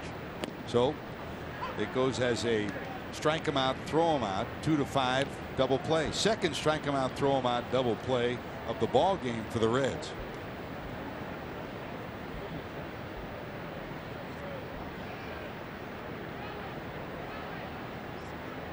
Here's Freeze, struck out, hit by a pitch.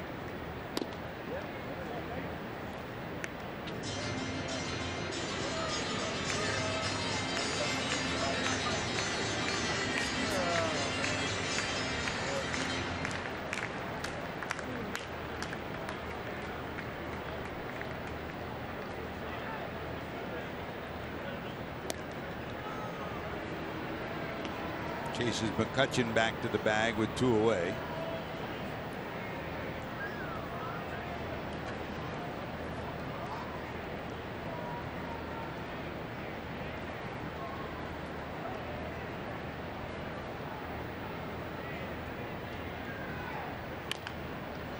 Down to third, but foul. 1 ball, 2 strikes to the Pirate third baseman. This game 2 of the 3-game set. Hope you're with us tomorrow for the final game of the series. Dan Straley will get the ball for the Reds. Be on the air with the Reds live at 1 o'clock. The game will follow at 1:30 against Garrett Cole. Cole will go for his 8th win. And the Reds will head to St. Louis, playing the Cardinals 3 more, so 6 of the last 9 against St. Louis. And an off day in Milwaukee, and 3 next weekend in Milwaukee. There's the big right-hander. Boy, he's a dandy, Chris.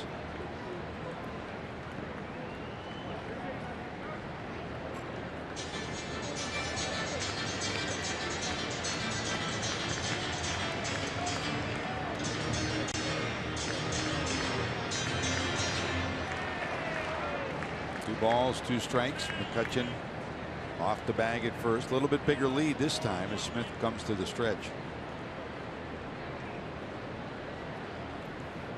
McCutchen's going. Bounce wide to third. Suarez, quick flip. Got him. So the strike him out, throw him out double play finally gets Smith off the hook. But Pirates score, lead it 5-2. Bailey's night done.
Ohio, being brought to you by your local Ford dealer. Ford, go further. And by Cincinnati Children, changing the outcome together.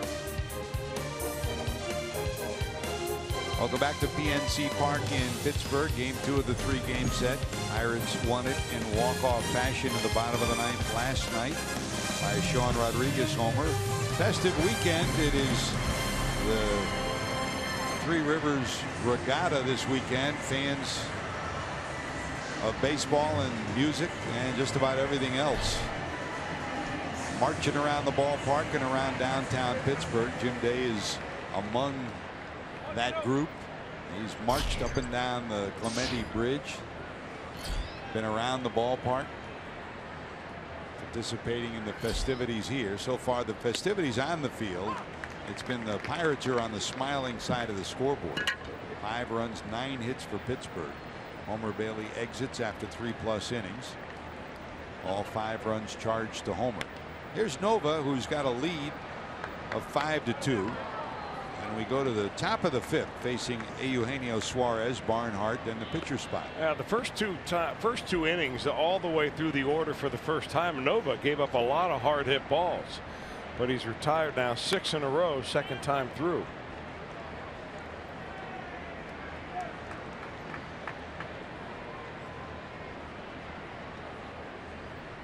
Nova from the Dominican Republic. In fact, he came from the same area that Liriano came from, and ironically they had hoped to be together here. They've known each other their whole lives, a couple of years apart. Swing and a miss. That's a strikeout for Nova. He struck out 2 in the first inning, and this is his first strikeout since the first, so strikeout number 3. A lot of those pitches the Reds are swinging and missing on fastballs in off the plate. They must look like strikes coming out of Nova's hand, but they're not strikes when they're hacking at them. Well, Suarez, who doubled his first time up, now 1 for 2, and here's Barnhart, who singled in a run in the second. The Reds' runs came in the second, trailing 1-0. Brandon Phillips ended a 72-game stretch, homering to tie the game at 1. Suarez doubled. Barnhart singled to give the Reds a 2-1 lead. Since then, it's been all Buccos. It's funny how the game goes, Chris.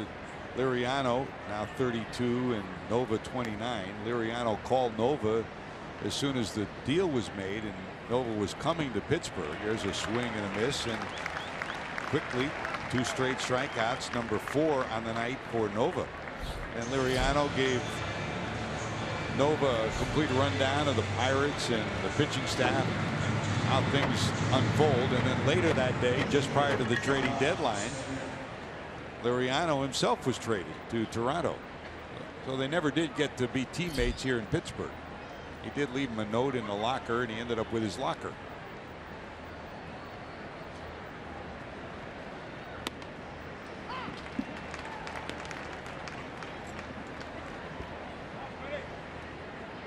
There's Josh. He will go at least start the next inning as he bats here in the 5th. No one throwing in the Reds bullpen.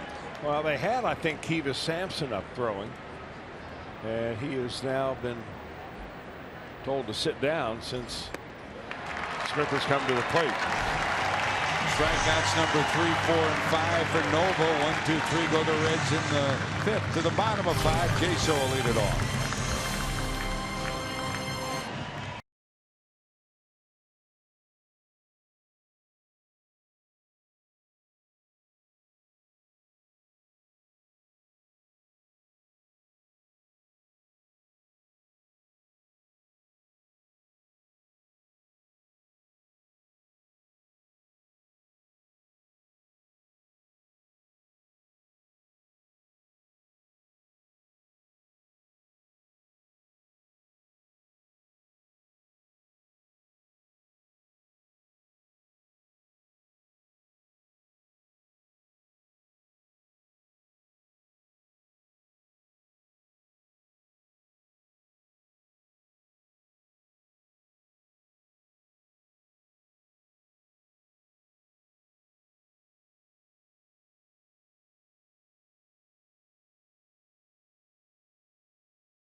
4-game series beginning Friday, August 19th. Presented by Mike and Ike. Catch all the action, including a post-game fireworks show, a Reds USA t-shirt giveaway, and more. For tickets, call 513-381-REDS or visit reds.com. I'm Jim Day. Last night we were telling you about the signing of T.J. Friedl, the outfielder from the University of Nevada. Well, what a pro debut he had last night. Rookie ball in Billings. First time up in his first professional at bat, hits a home run. Second time up, they hit him with a pitch. Perhaps a message sent. Well, Friedl sent another message. Next time up, home run. Second of the game. He later had a bunt single, and tonight Billings already playing. He had a double in his first at bat. They have yet to get him out in pro ball. That's a way to say hi, hello to professional baseball, huh? Great young competitor. A guy that give the Reds scouting department, Chris Buckley and company, credit. They followed him not just through college, but through the summer league baseball for USA Baseball. And they've got a pretty good competitor. There's Jaso. Josh Smith. 1 ball, 1 strike to the first baseman for the Buccos. Jaso singled in the first, was doubled up on a strike him out, throw him out double play. Hit by a pitch and forced in a run in the third. That's a line down the right field line, but foul. In fact, when he was hit by a pitch with the bases loaded, it's the 3rd time in his career that he wound up with an RBI after being hit by a pitch. He's got a good plan there, doesn't he?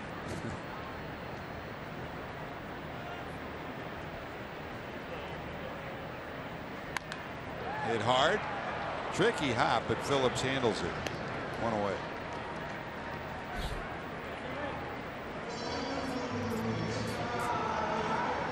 Hey, Chris, when you played, obviously, you played in Cincinnati, played in Montreal, artificial surface. You also played in San Diego, which was one of the worst infields in all of baseball because they played football and baseball in the old stadium. And players, I mean, Brandon Phillips included, a Gold Glover, and the Reds infield. Every team comes to a ballpark and they evaluate the infields, especially. And this field now, one of the best in baseball. There was a time when they first opened the park that they had difficulty with it, difficulty with the dirt and the grass. But now you talk to players, they are very complimentary the way they have redone the field here in Pittsburgh. And you did the same thing with mounds. It's a pretty field. I mean, really, it gets a lot of credit. PNC Park for being one of the prettiest ballparks where we sit up here at the 3rd or 4th level. You get a beautiful view of the city, the river. It's a nice ballpark to come to, and this is not quite a sellout, but it's pretty darn close. And they have been drawing better and better this year. Of course, having been in playoff contention the last few years, there's a little bit of a stir about this Pirates team that was missing for so many years.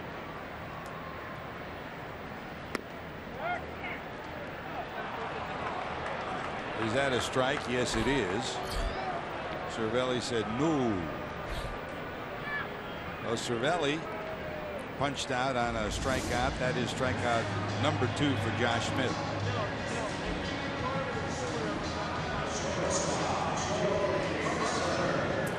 Now, when you pitched, no. When you pitched, obviously Dodger Stadium was the #1 mound in all of baseball. Yeah. Everybody loved that. Might still be. Yep.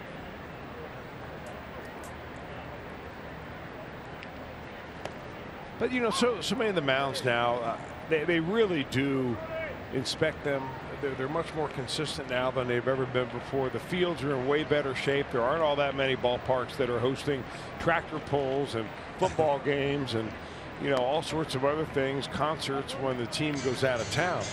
Now these ballparks are dedicated baseball fields, and that's why the fields remain in such great condition.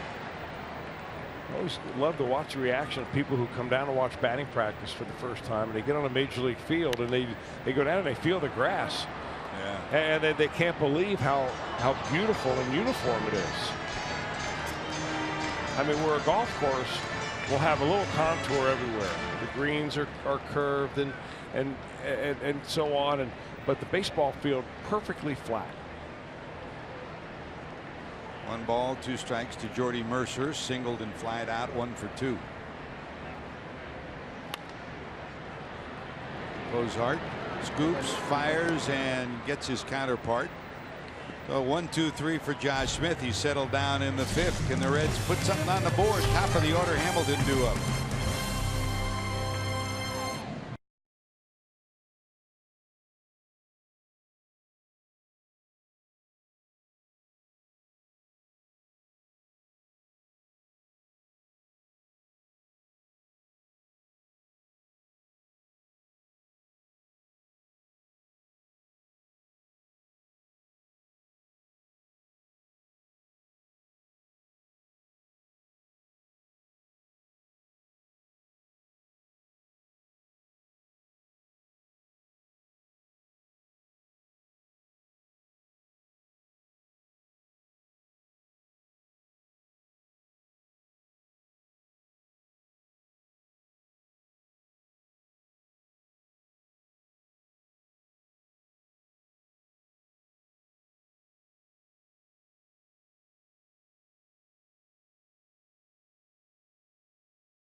Team up with Girls on the Run and their dedication to empowering young girls and instilling confidence through running. Registration now open.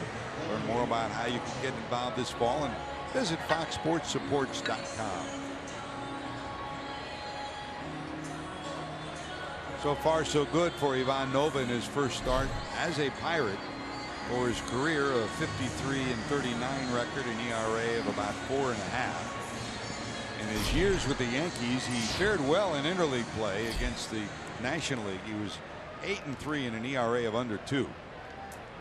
And so far, his first foray into the National League as a member of the Buccos. He's held the Reds to only 2 runs. The 2 runs came in the 2nd inning for the Reds. A homer by Phillips and a run-scoring hit by Barnhart. Here's Billy. Soft liner back to the pitcher and a ground ball to short, 0 for 2. They'll play him straight away, infield and outfield. Loop to center. Right about in his tracks. There's McCutchen, so Billy's 0 for 3, 1 away here in the 6th.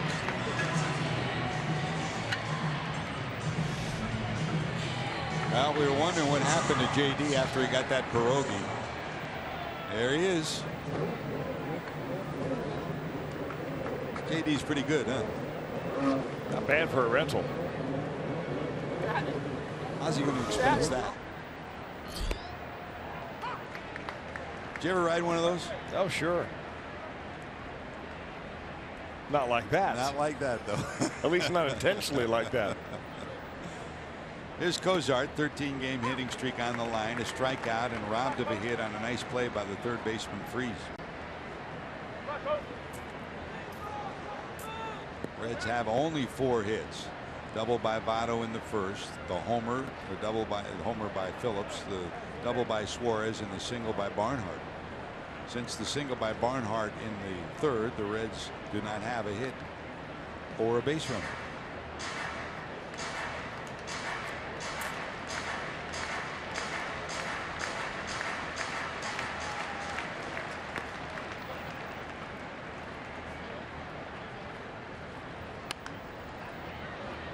The dugout of the Pirates. Foul 1 and 2. Now I didn't get a chance to ask you. I forgot all about it. We left San Francisco. You were heading to San Diego. You had an off day. You did text me a couple of pictures that were pretty good of what you were doing on the off day and the day after. But I text you a picture of a very large fishing boat named the Grande. Wish it was mine. There's a liner to center. Cozart stretches his hitting streak to 14. One of the top hitting streaks in the National League. Joey Votto, of course, had his 17-game streak. Brandon Phillips 16. Right now, Carlos Gonzalez started tonight with 16 straight games hitting safely, and Cozart now at 14. Did you get to do anything on the water? No, we really didn't.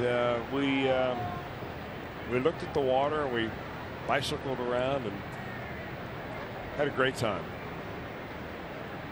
That's a weekend that only comes once a year, and it comes and goes too quickly. Bang down to second. They'll get one at second, on to first. They'll turn it into two.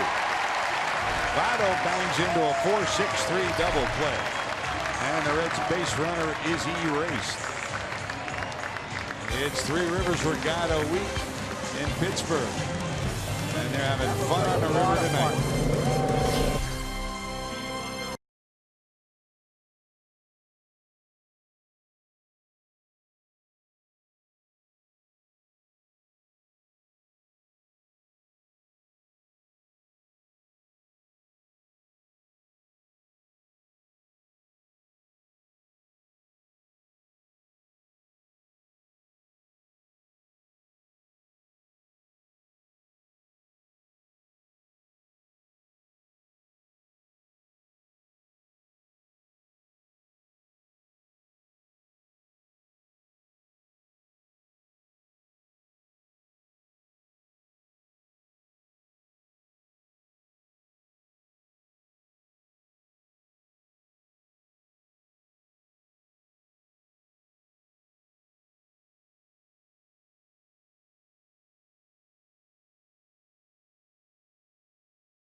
In a Great American Ballpark Saturday, August the 20th. Thanks to Toyota, first 25,000 fans will receive a USA Reds t-shirt. Show your USA pride when you see your Reds take on the Dodgers for only $12. For tickets, call 513-381-REDS or visit reds.com. 5 runs, 9 hits for the Buccos, 2 runs, 5 hits, and an error for the Reds. Homer Bailey started 3+ innings, 8 hits. It allowed 3 runs, and then 2 scored that were his responsibility after he left. So 5 runs, 8 hits, 4 strikeouts, and a walk. 78 pitches for Homer. Josh Smith, 2 innings of 1-hit baseball, and he struck out a pair. And here's Kivas Sampson, who takes over in the bottom of the 6th, facing Nova, the pitcher who picked up his 2nd career hit last time up. He started the 4th inning rally and eventually scored the 4th run for the Buccos. Ole, strikeout number 1 for Kivas. Out number 1 here in the 6th. And just a reminder, as you enjoy a cold one, to look forward to Miller Time later in tonight's game, brought to you by Miller Lite.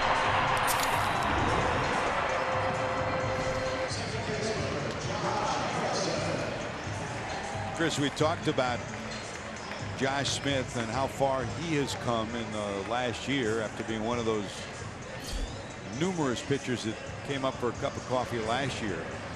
Here's another guy that really has gotten his act together this year. Well, he was picked up a year ago in spring training and from the Padres, and didn't cost the Reds anything. They didn't think that he was going to be in the major leagues as quickly as he was. At 24 last year, he had 12 starts. Did not all go that well. He ended up going 2-6 last year, went down to the minor leagues this year. I think he was taken off the roster, then put back on the roster. But, you know, he's one of those guys that you really hope not to see a whole lot of, because he's the long man in the bullpen. And when you see Kivas Sampson and Josh Smith in a game, chances are you're losing, and the starter's been knocked out of the game early. But one of the more quality young men that you will meet. Now 25 years old, from Ocala High School, or Forest High School in Ocala, Florida. There's Starling Marte, doubled in the first and scored on a single by McCutchen, struck out in the third, and then singled in 2 runs in the fourth. This is Sampson's first work in a game since July the 23rd. So the hard thing really for a pitcher like Sampson is how to stay sharp. You know, if you're a long man, you may be asked to go 3, 4, 5 innings. So you want to get a little throwing in every day, but you don't want to get so much in that you don't have enough left to give the team a decent deep, couple of innings in a game. Last time he pitched, he went 4 1/3. Time before that, he went 4 innings. 2 balls, 1 strike. And he's done very well his last couple of times out. Popped up in the infield. Suarez camped under it, and he's got it. 1, 2, 3. One of the higher pop-ups you'll see there for the Reds. Duval will lead it off, and we return.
Honda game summary. Pirates took an early 1-0 lead, but then hey, Brandon Phillips finally homered, first time in 73 games, tied the game at 1 in the second. Also in the second, a double by Eugenio Suarez, and then Barnhart drills a single to center. The Reds had a 2-1 lead. That's the last lead that the Reds would have. Other side of it, Francisco Cervelli keeps the Pirates rolling with a base hit that knocks in the go-ahead run 3-2 in an inning where the Pirates scored 2. And then Starling Marte's base hit knocks in 2 more to make a 3-2 lead, a 5-2 lead, and that's where we stand now. 5 runs, 9 hits, no errors, 6 left for the Pirates. 2 runs, 5 hits, an error, only 1 left. Ivan Nova, after giving up a double to Votto, the homer to Phillips, and the double and single in the second, has blanked the Reds ever since. There's a ground ball down to the left side of the infield. Freese takes care of it. Duval's retired. He's 0 for 3. Always interesting when a pitcher is traded in the middle of the season, Chris. Sometimes it's a struggling pitcher. Sometimes it's, for instance, a Johnny Cueto, or who, as the Reds traded last year, and he was instrumental in Kansas City's run to the postseason. But when you're struggling, the options are 2. Number 1, you watch him for a start or 2, see what he's doing. Everybody looks at video. Or number 2, you try to think that you know how to change him. The smart teams and the smart pitching staffs kind of watch him for a couple of starts and then try to make a change. Huh? Well, it depends. If there's something shouting at you saying change me because he's not getting anything done. But I mean, for Nova right now, I don't think he needs to change anything. His mechanics look good. I mean, he's been breezing through the Reds after that Phillips, second inning. Deep to left. Could he have 2 in the game? It's a shot. It is gone. How about Brandon Phillips? Not 1 but 2. He ends the long drought after 72 games without a homer. He's got 2 here in the 7th. The first one tied the game 1-1 in the second. This one gets the Reds to within 2, 5-3 in the 7th inning.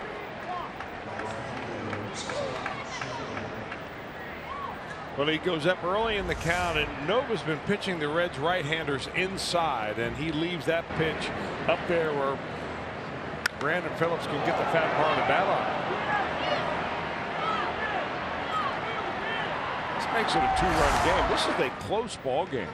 Doesn't seem as close as it really is, because Nova has really been just setting the Reds up and down in order ever since the 3rd inning came around.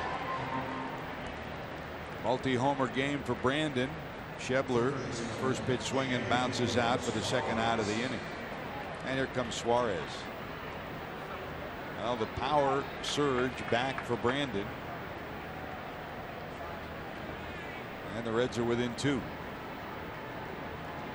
Suarez doubled and struck out. Schebler, by the way, now is 0 for 3. Lined out, grounded out twice.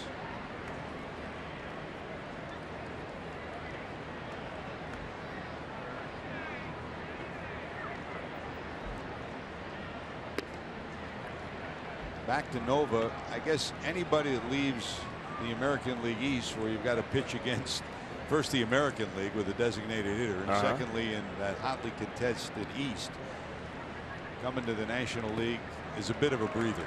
Well, Nova's pitching for something extra too, not only with the Pittsburgh Pirates in contention of being in a wild card race, but also for him being this his free agent year. So, you know, how he finishes can make a difference for him in just millions of dollars and years on a contract. If he coasts into the end of the year very mediocre, he'll get one offer. If he pitches lights out from here on, he'll get a whole something different. Suarez nipped by a step, but Brandon Phillips gets the Reds 1 run closer. His 4th hit against Nova in 9 at bats, and his 2nd homer of the game. The Reds now trail it by 2.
By tuning into the Golf Zone on Sundays, PGA Pro Jimmy Hanlon gives terrific tips plus recaps the weekly PGA tournament. Get inside the Golf Zone with Jimmy Hanlon, presented by American Eagle Mortgage and Barmett Guard.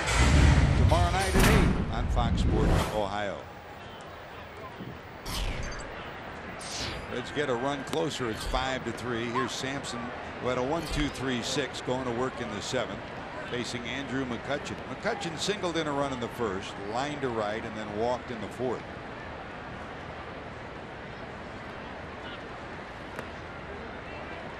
Bullpen's job, keep it where it is and hope the Reds can rally in these final 3 innings. Homer Bailey started 3+ innings, 8 hits, 5 runs. Josh Smith, 2 innings, 1 hit. And here's Kivas, second inning of work.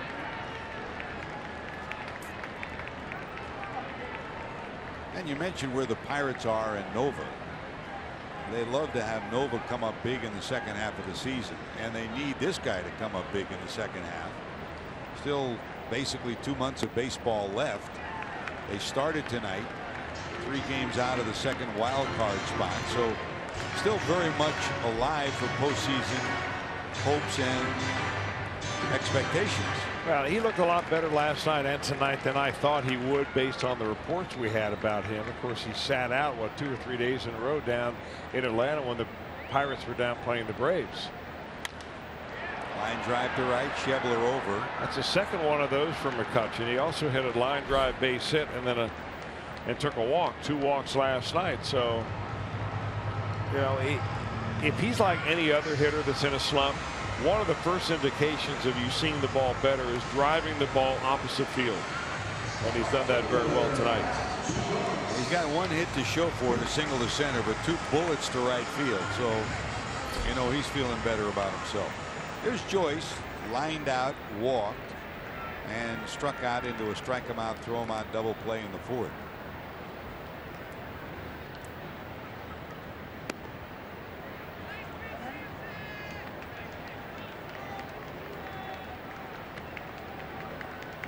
The Pirates, since Clint Hurdle came here, Hurdle 42 years in baseball, came to Pittsburgh in 2010. He's rejuvenated the clubhouse and the play on the field. Neil Huntington, the general manager, Frank Coonley, the team president, have turned the organization around.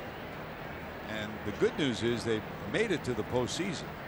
The bad news is each of the 3 times they made it to the postseason, it's as a wild card. And yes, you want to get to the postseason, but when it's a 1-game visit, I mean, all the work that you put in, you got a good chance if you advance to the second round, yes, of getting a home game, but you might not even have a home game.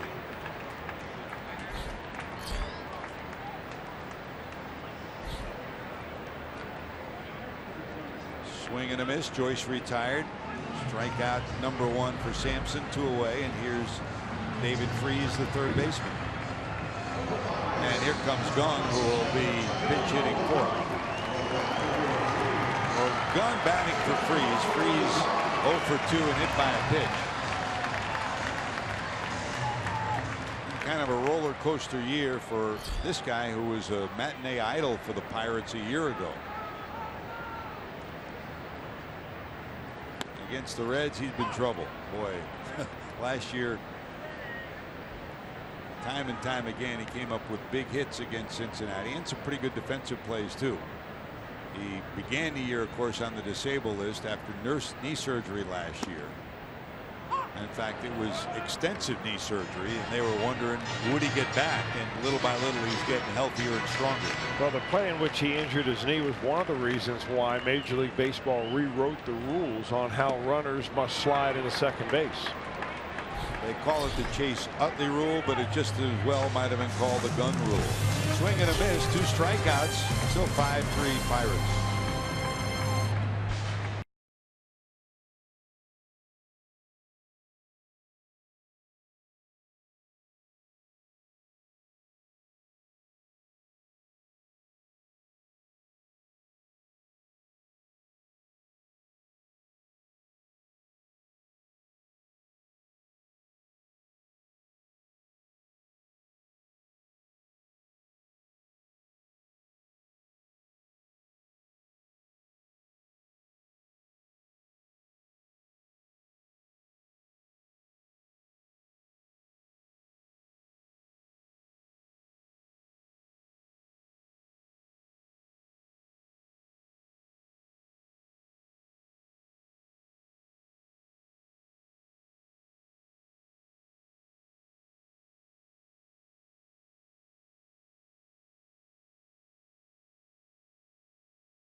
Hopefully it's a smiling side of the scoreboard by the time the Reds wrap this one up. Some changes for the Buccos. Doug stays in the game. He'll be at third base in place of Frazier. Sean Rodriguez comes in defensively at first base. New pitcher Phillies comes in for the second time in the series, and Frazier goes to right field. Adam Frazier, the right fielder.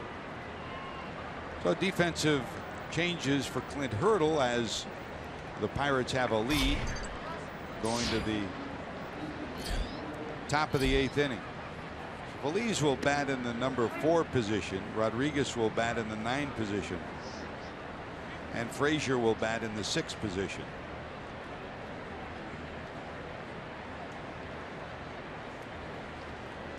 So here's Neftali Feliz dealing to Tucker Barnhart, the 8th batter in the lineup. Barnhart singled to center back in the 2nd, knocked in the Reds' 2nd run, gave them a 2-1 lead. Then he struck out in the 4th. Feliz signed as a free agent with the Pirates back in January, and it was a great sign, really, for a guy that has a resume that Neftali Feliz has. And he built that resume, obviously, solely on what he did in the Texas Rangers organization. Broke into the major leagues at 21, was an all-star at 22.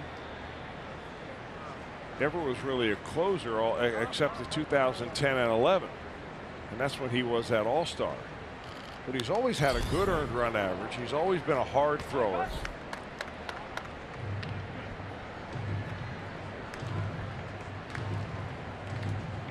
And he is now their 8th inning guy in a close ball game.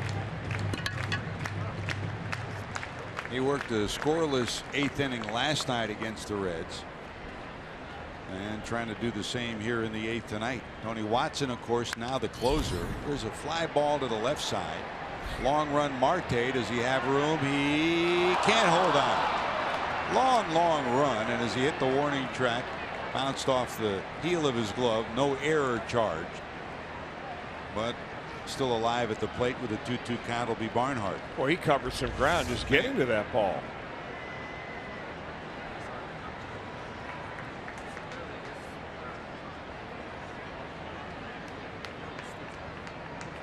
And he was really not pulled towards the left field corner. He was more towards a straight left field against Barnhart. Now he's a couple of steps closer towards the line as he resets defensively. 2 balls, 2 strikes to Barnhart.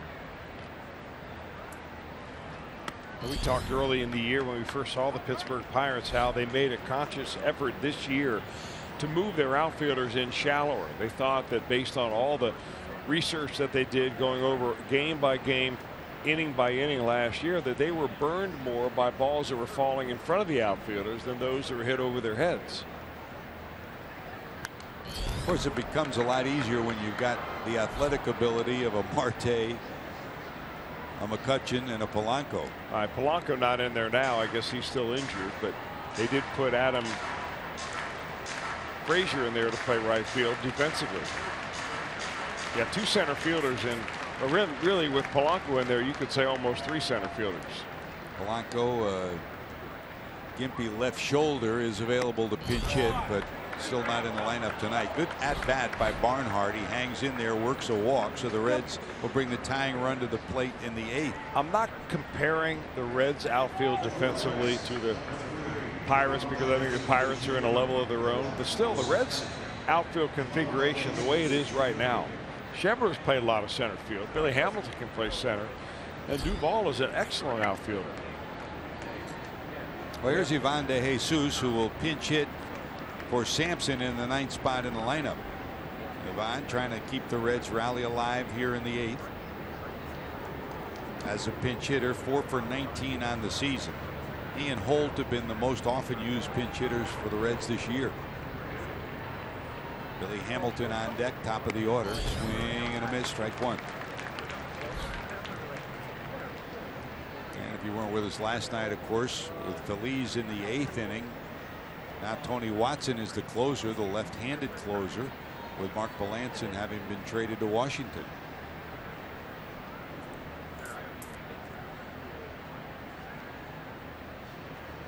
Strike 1 to the Reds pinch hitter. Line drive. It's a base hit just past the outstretched effort, and the throw to second, because you had to wait, and Barnhart did.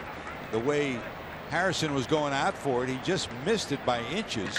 So Barnhart had to wait about a third of the way before he broke to second. Another look. Hey, Ivan De Jesus has very quietly done an excellent job once he got out of that horrible start to the season where he seemed like he just couldn't buy a base hit. He's done a great job defensively, and he's done a great job off the bench. Yeah, and he felt a lot better talking to him yesterday after Cozart was out for those 3 games. He got to start 3 games at short. Finally got some consecutive at bats, which makes you a lot more comfortable and makes you a better pinch hitter. Absolutely does. So here's Billy. No one out. Hamilton at the plate. Reds down by 2. Now you can say drop a bunt down, move the runners over, but in Billy's case, if he drops a bunt down the third base line, you got the bases loaded. There's no way they'll throw him out. I think he'd be better off pulling the ball down the first baseline and make the first baseman Rodriguez field it, and then trying to beat Neftali Perez through the bag. Hamilton tonight, soft liner back to Nova. Ground ball to short, line drive to center. Nova went 7 strong innings. Gave up 2 home runs to Phillips and a run scoring hit to Barnhart. All told, allowed only 6 hits. Yeah, it looks like they've taken the bunt off. I think that's a good idea too, because remember, when you've got the catcher running at second base, even though Barnhart may be a step faster than the average catcher, he's still no burner on the base paths, and you've got a force play at third. Billy's not likely to hit into a double play. So really the worst it's going to end up is that you'll have the same configuration but with 1 out if he's not able to advance him. 2 balls, 1 strike. Line drive caught. Oh, my. And they'll turn it into a line drive out and another out at second. Did it hit the turf? Yeah, it was a 1-hopper to third base. Gung fielded it on 1 hop, a short hop, and a nice grab by Gung. And then he fires to second base to get the other runner. Ball slicing off the bat of Hamilton. Man, that looked like that was going to be extra bases down the left field line. It's one of 3 things. Either a double down the line and 2-run score, a double play as it hits the ground, and if not, it would have been a triple play if he caught it in the air. Amazing. Good play by Gung. The right move for the Pirates and a tough move for the Reds. Here's a bouncer down to third.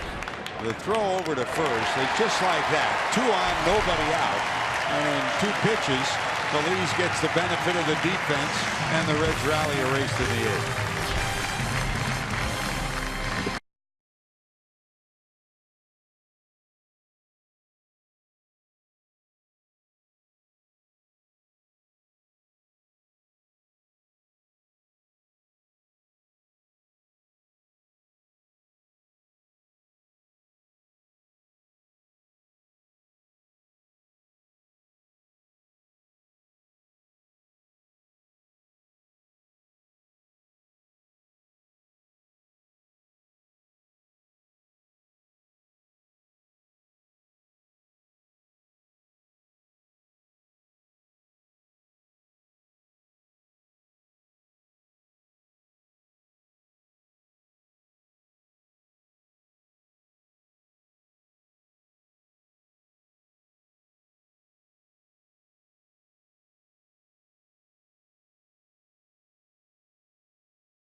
Earlier tonight, it's Miller Time, brought to you by Miller Lite, and tonight's Miller Time not on the field but off the field. It's Seattle today. We showed you the flag that they put up in Seattle yesterday.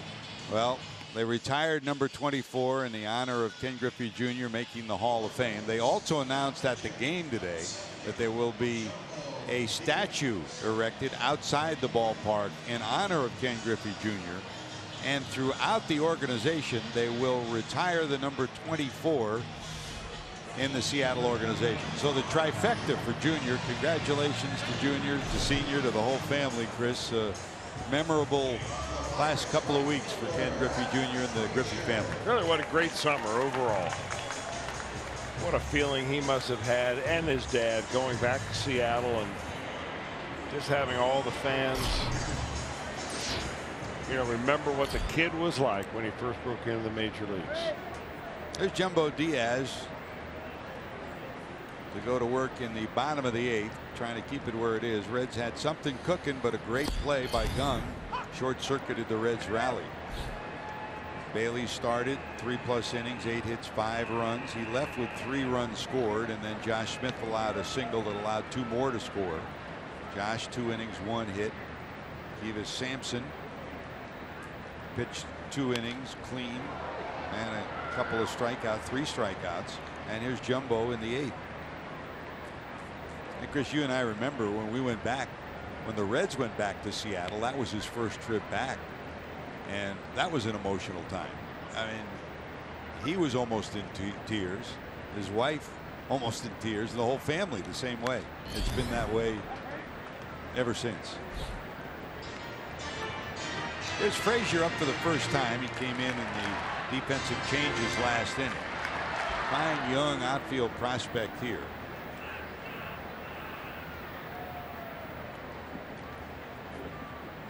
Grew up in Georgia. In fact, they just went to Georgia, and he grabbed just about every ticket he could get for family and friends from his teammates. Retired here, and that's 3 straight strikeouts for the Reds, and that's 10 Red strikeouts tonight. The Reds have gotten their punch-outs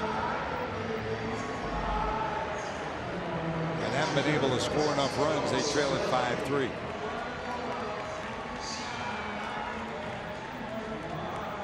And here's the catcher, Cervelli. Cervelli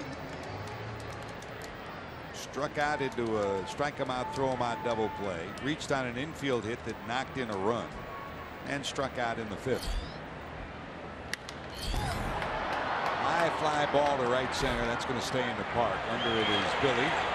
He's got it 2 away. Hey, cheer on your Reds when they take on the Dodgers August the 19th through the 22nd. Thanks to Reach Magazine, you can catch all the action and save with a 4 for $48 ticket offer. Get 4 view-level tickets and 4 Reds hats for only $48. For tickets, call 513-381-REDS or visit reds.com/4 for $48.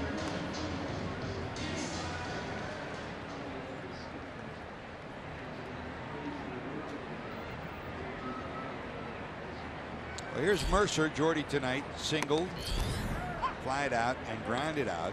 And the word we get from the clubhouse now in Pittsburgh is that David Freese left the game with left elbow discomfort. That's why Gung was in there. And boy, what a, defensively at least, a fortuitous move by Clint Hurdle. On a brilliant defensive play, he snuffed out the Reds rally.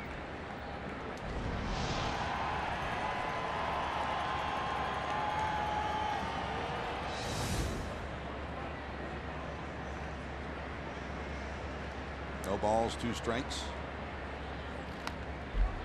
Hanging in there is Mercer.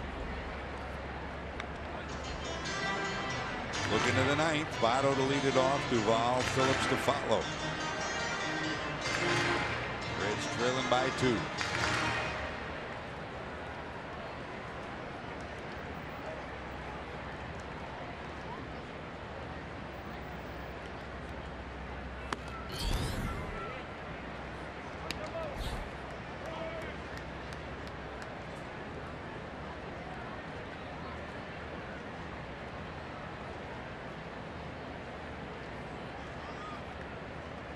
Ball, 2 strikes to the Bucco shortstop. Fly ball down the right field line. It'll be in the seats. Another good crowd on here tonight. 28,000 plus last night. 34,259 here tonight.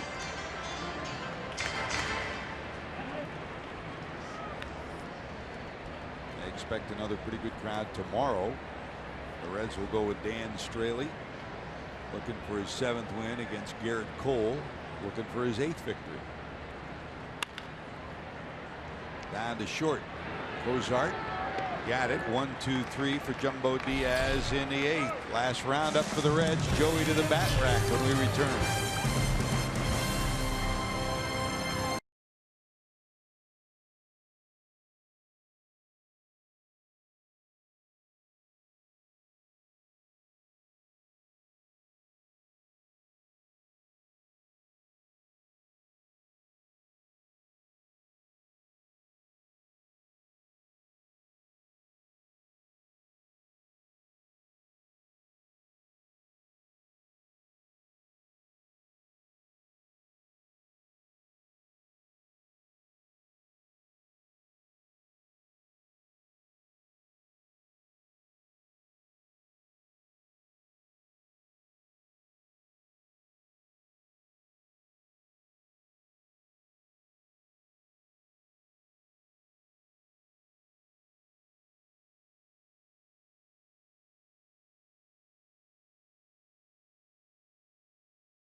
For every game on Fox Sports Ohio with all the info you need for that day's game with Reds Live presented by Ray St. Clair Roofing. Don't forget tomorrow's Reds Live starts at 1 o'clock as Dan Straley goes for the series finale win for the Reds. The Reds have won each of Straley's last 4 starts. All told, it'll be his 21st start of the season. Catch all the action right here on Fox Sports Ohio or stream it live on Fox Sports Go. He'll go against Garrett Cole. Will make his 17th start of the season. Now the ace of this Pirate staff, Chris. Well, they need Garrett Cole to come up and big like he was in his early years with the Pittsburgh Pirates as they try to make this stretch run. And in the meantime, Tony Watson, their new closer, will take them out here in the 9th inning for the 2nd consecutive night. He came in last night's ball game. The game, of course, won in the bottom of the 9th. With a leadoff home run by the guy that they refer to as Serpico. He's now playing first base. So here's Watson, the left-hander, who's been nails for the Pirates as the left-handed setup guy for Mark Melancon and Melanson's career here. Now with Melancon traded, he's taken over as the closer. He got his first save on the road trip and blew his first save last night. Facing Joey Votto. Votto in his career is 5 for 17 against this outstanding lefty.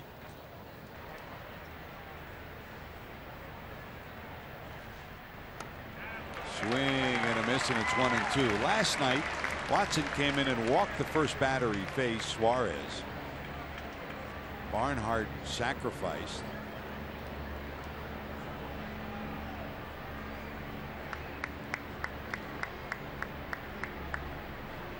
By the time the inning had ended, a sacrifice fly by the pinch hitter Cabrera plated the run that tied the game at 2, and then the Pirates won it on the Sean Rodriguez homer in the bottom of the 9th. Joey trying to get the Reds rolling here in the 9th. Duvall will follow. They'll play him straight away in the infield and a step towards left in the outfield. Breaking ball wide.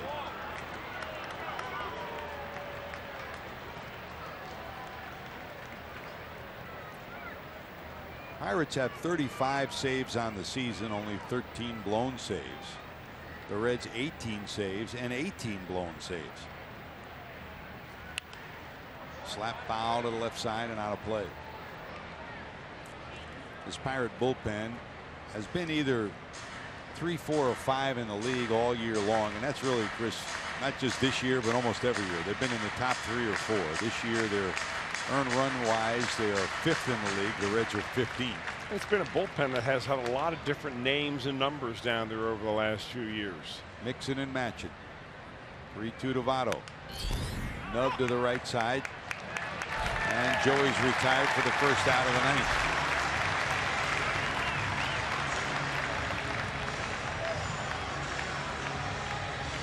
So Rodriguez takes care of the first out, and here's Adam Duvall. Duvall against Watson 0 for 2. Tonight 0 for 3.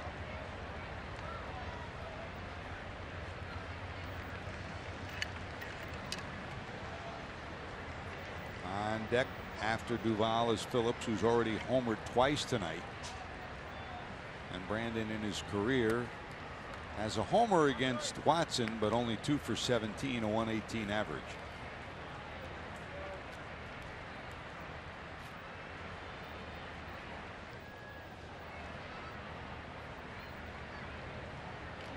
They'll overshift to the left side with the second baseman Harrison now moving to the shortstop side of second base.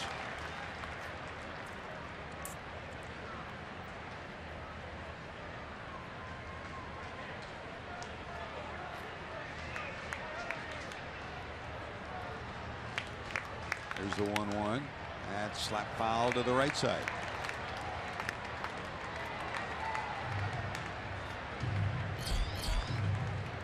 Brandon's had a breakout night after going 72 games without a homer. Here in his 73rd game, he's hit 2. And he's kept the Reds on the board tonight. Setting up inside is Cervelli. Now, over the years, Chris, there's been a parade of different closers, but all very efficient. They've had 1 or 2, sometimes 3 strong bullpenners. You know, going back to Jim Leyland. Jim Leyland and Tony La Russa were of that ilk, where they always wanted 2 or 3 lefties. Exactly. The balance in the bullpen is really more important to them than stuff. Here's the 1-2. Just missing. You talked about finding that spot right under the arms of a hitter. That's what Watson found, but just missed with that one.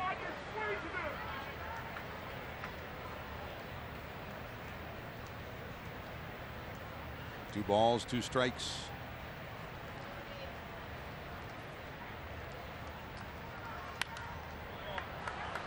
Duvall spoils a pretty good pitch, stays at 2-2.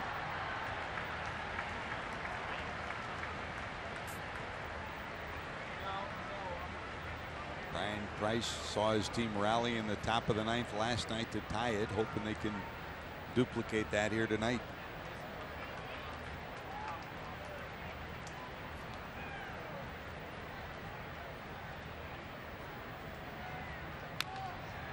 Just does stay alive.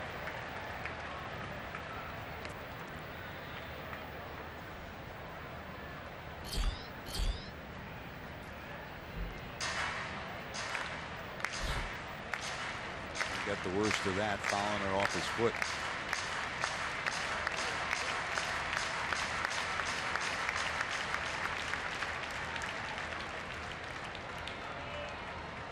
Two. Another good at bat by a Reds batter, hanging in there. He joined us late. Ivan Nova pitched well for the Pirates. 7 innings, 6 hits, 3 runs.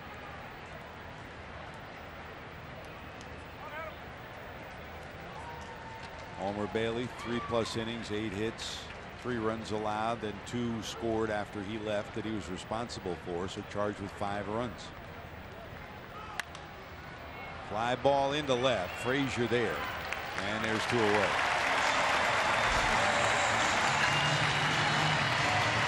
Our Volkswagen drives of the game come from the Reds second baseman Brandon Phillips. Not 1 but 2 homers tonight. Number 7 on the year, broke the long 286 at-bat streak without a homer, tied the game at 1. And then he led off the 7th with another one, his 8th of the year. Unfortunately for the Reds, both of those at-bats came as leadoff at-bats with no one on. Now Volkswagen drives to the game. Well, here's Brandon back at it.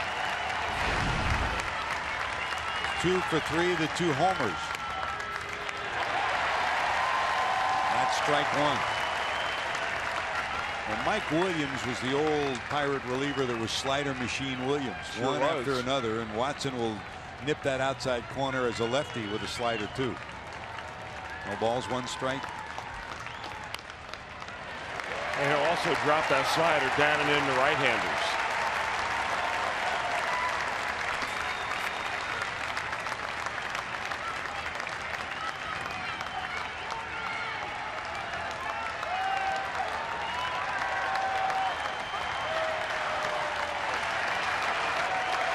Watson to the stretch. No balls, 2 strikes to Phillips.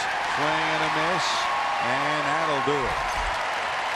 Well, Brandon Phillips gets off the schneid with 2 homers, but it's not a night that the Reds can balance his offense because Andrew McCutchen and the Buccos come up with 5 big runs, win game 2 of this series, and the Reds' streak of 6 consecutive series victories will be snapped as Clint Hurdle's team has won the first 2, and they'll try to pick up a win tomorrow against the ace of the staff, Garrett Cole.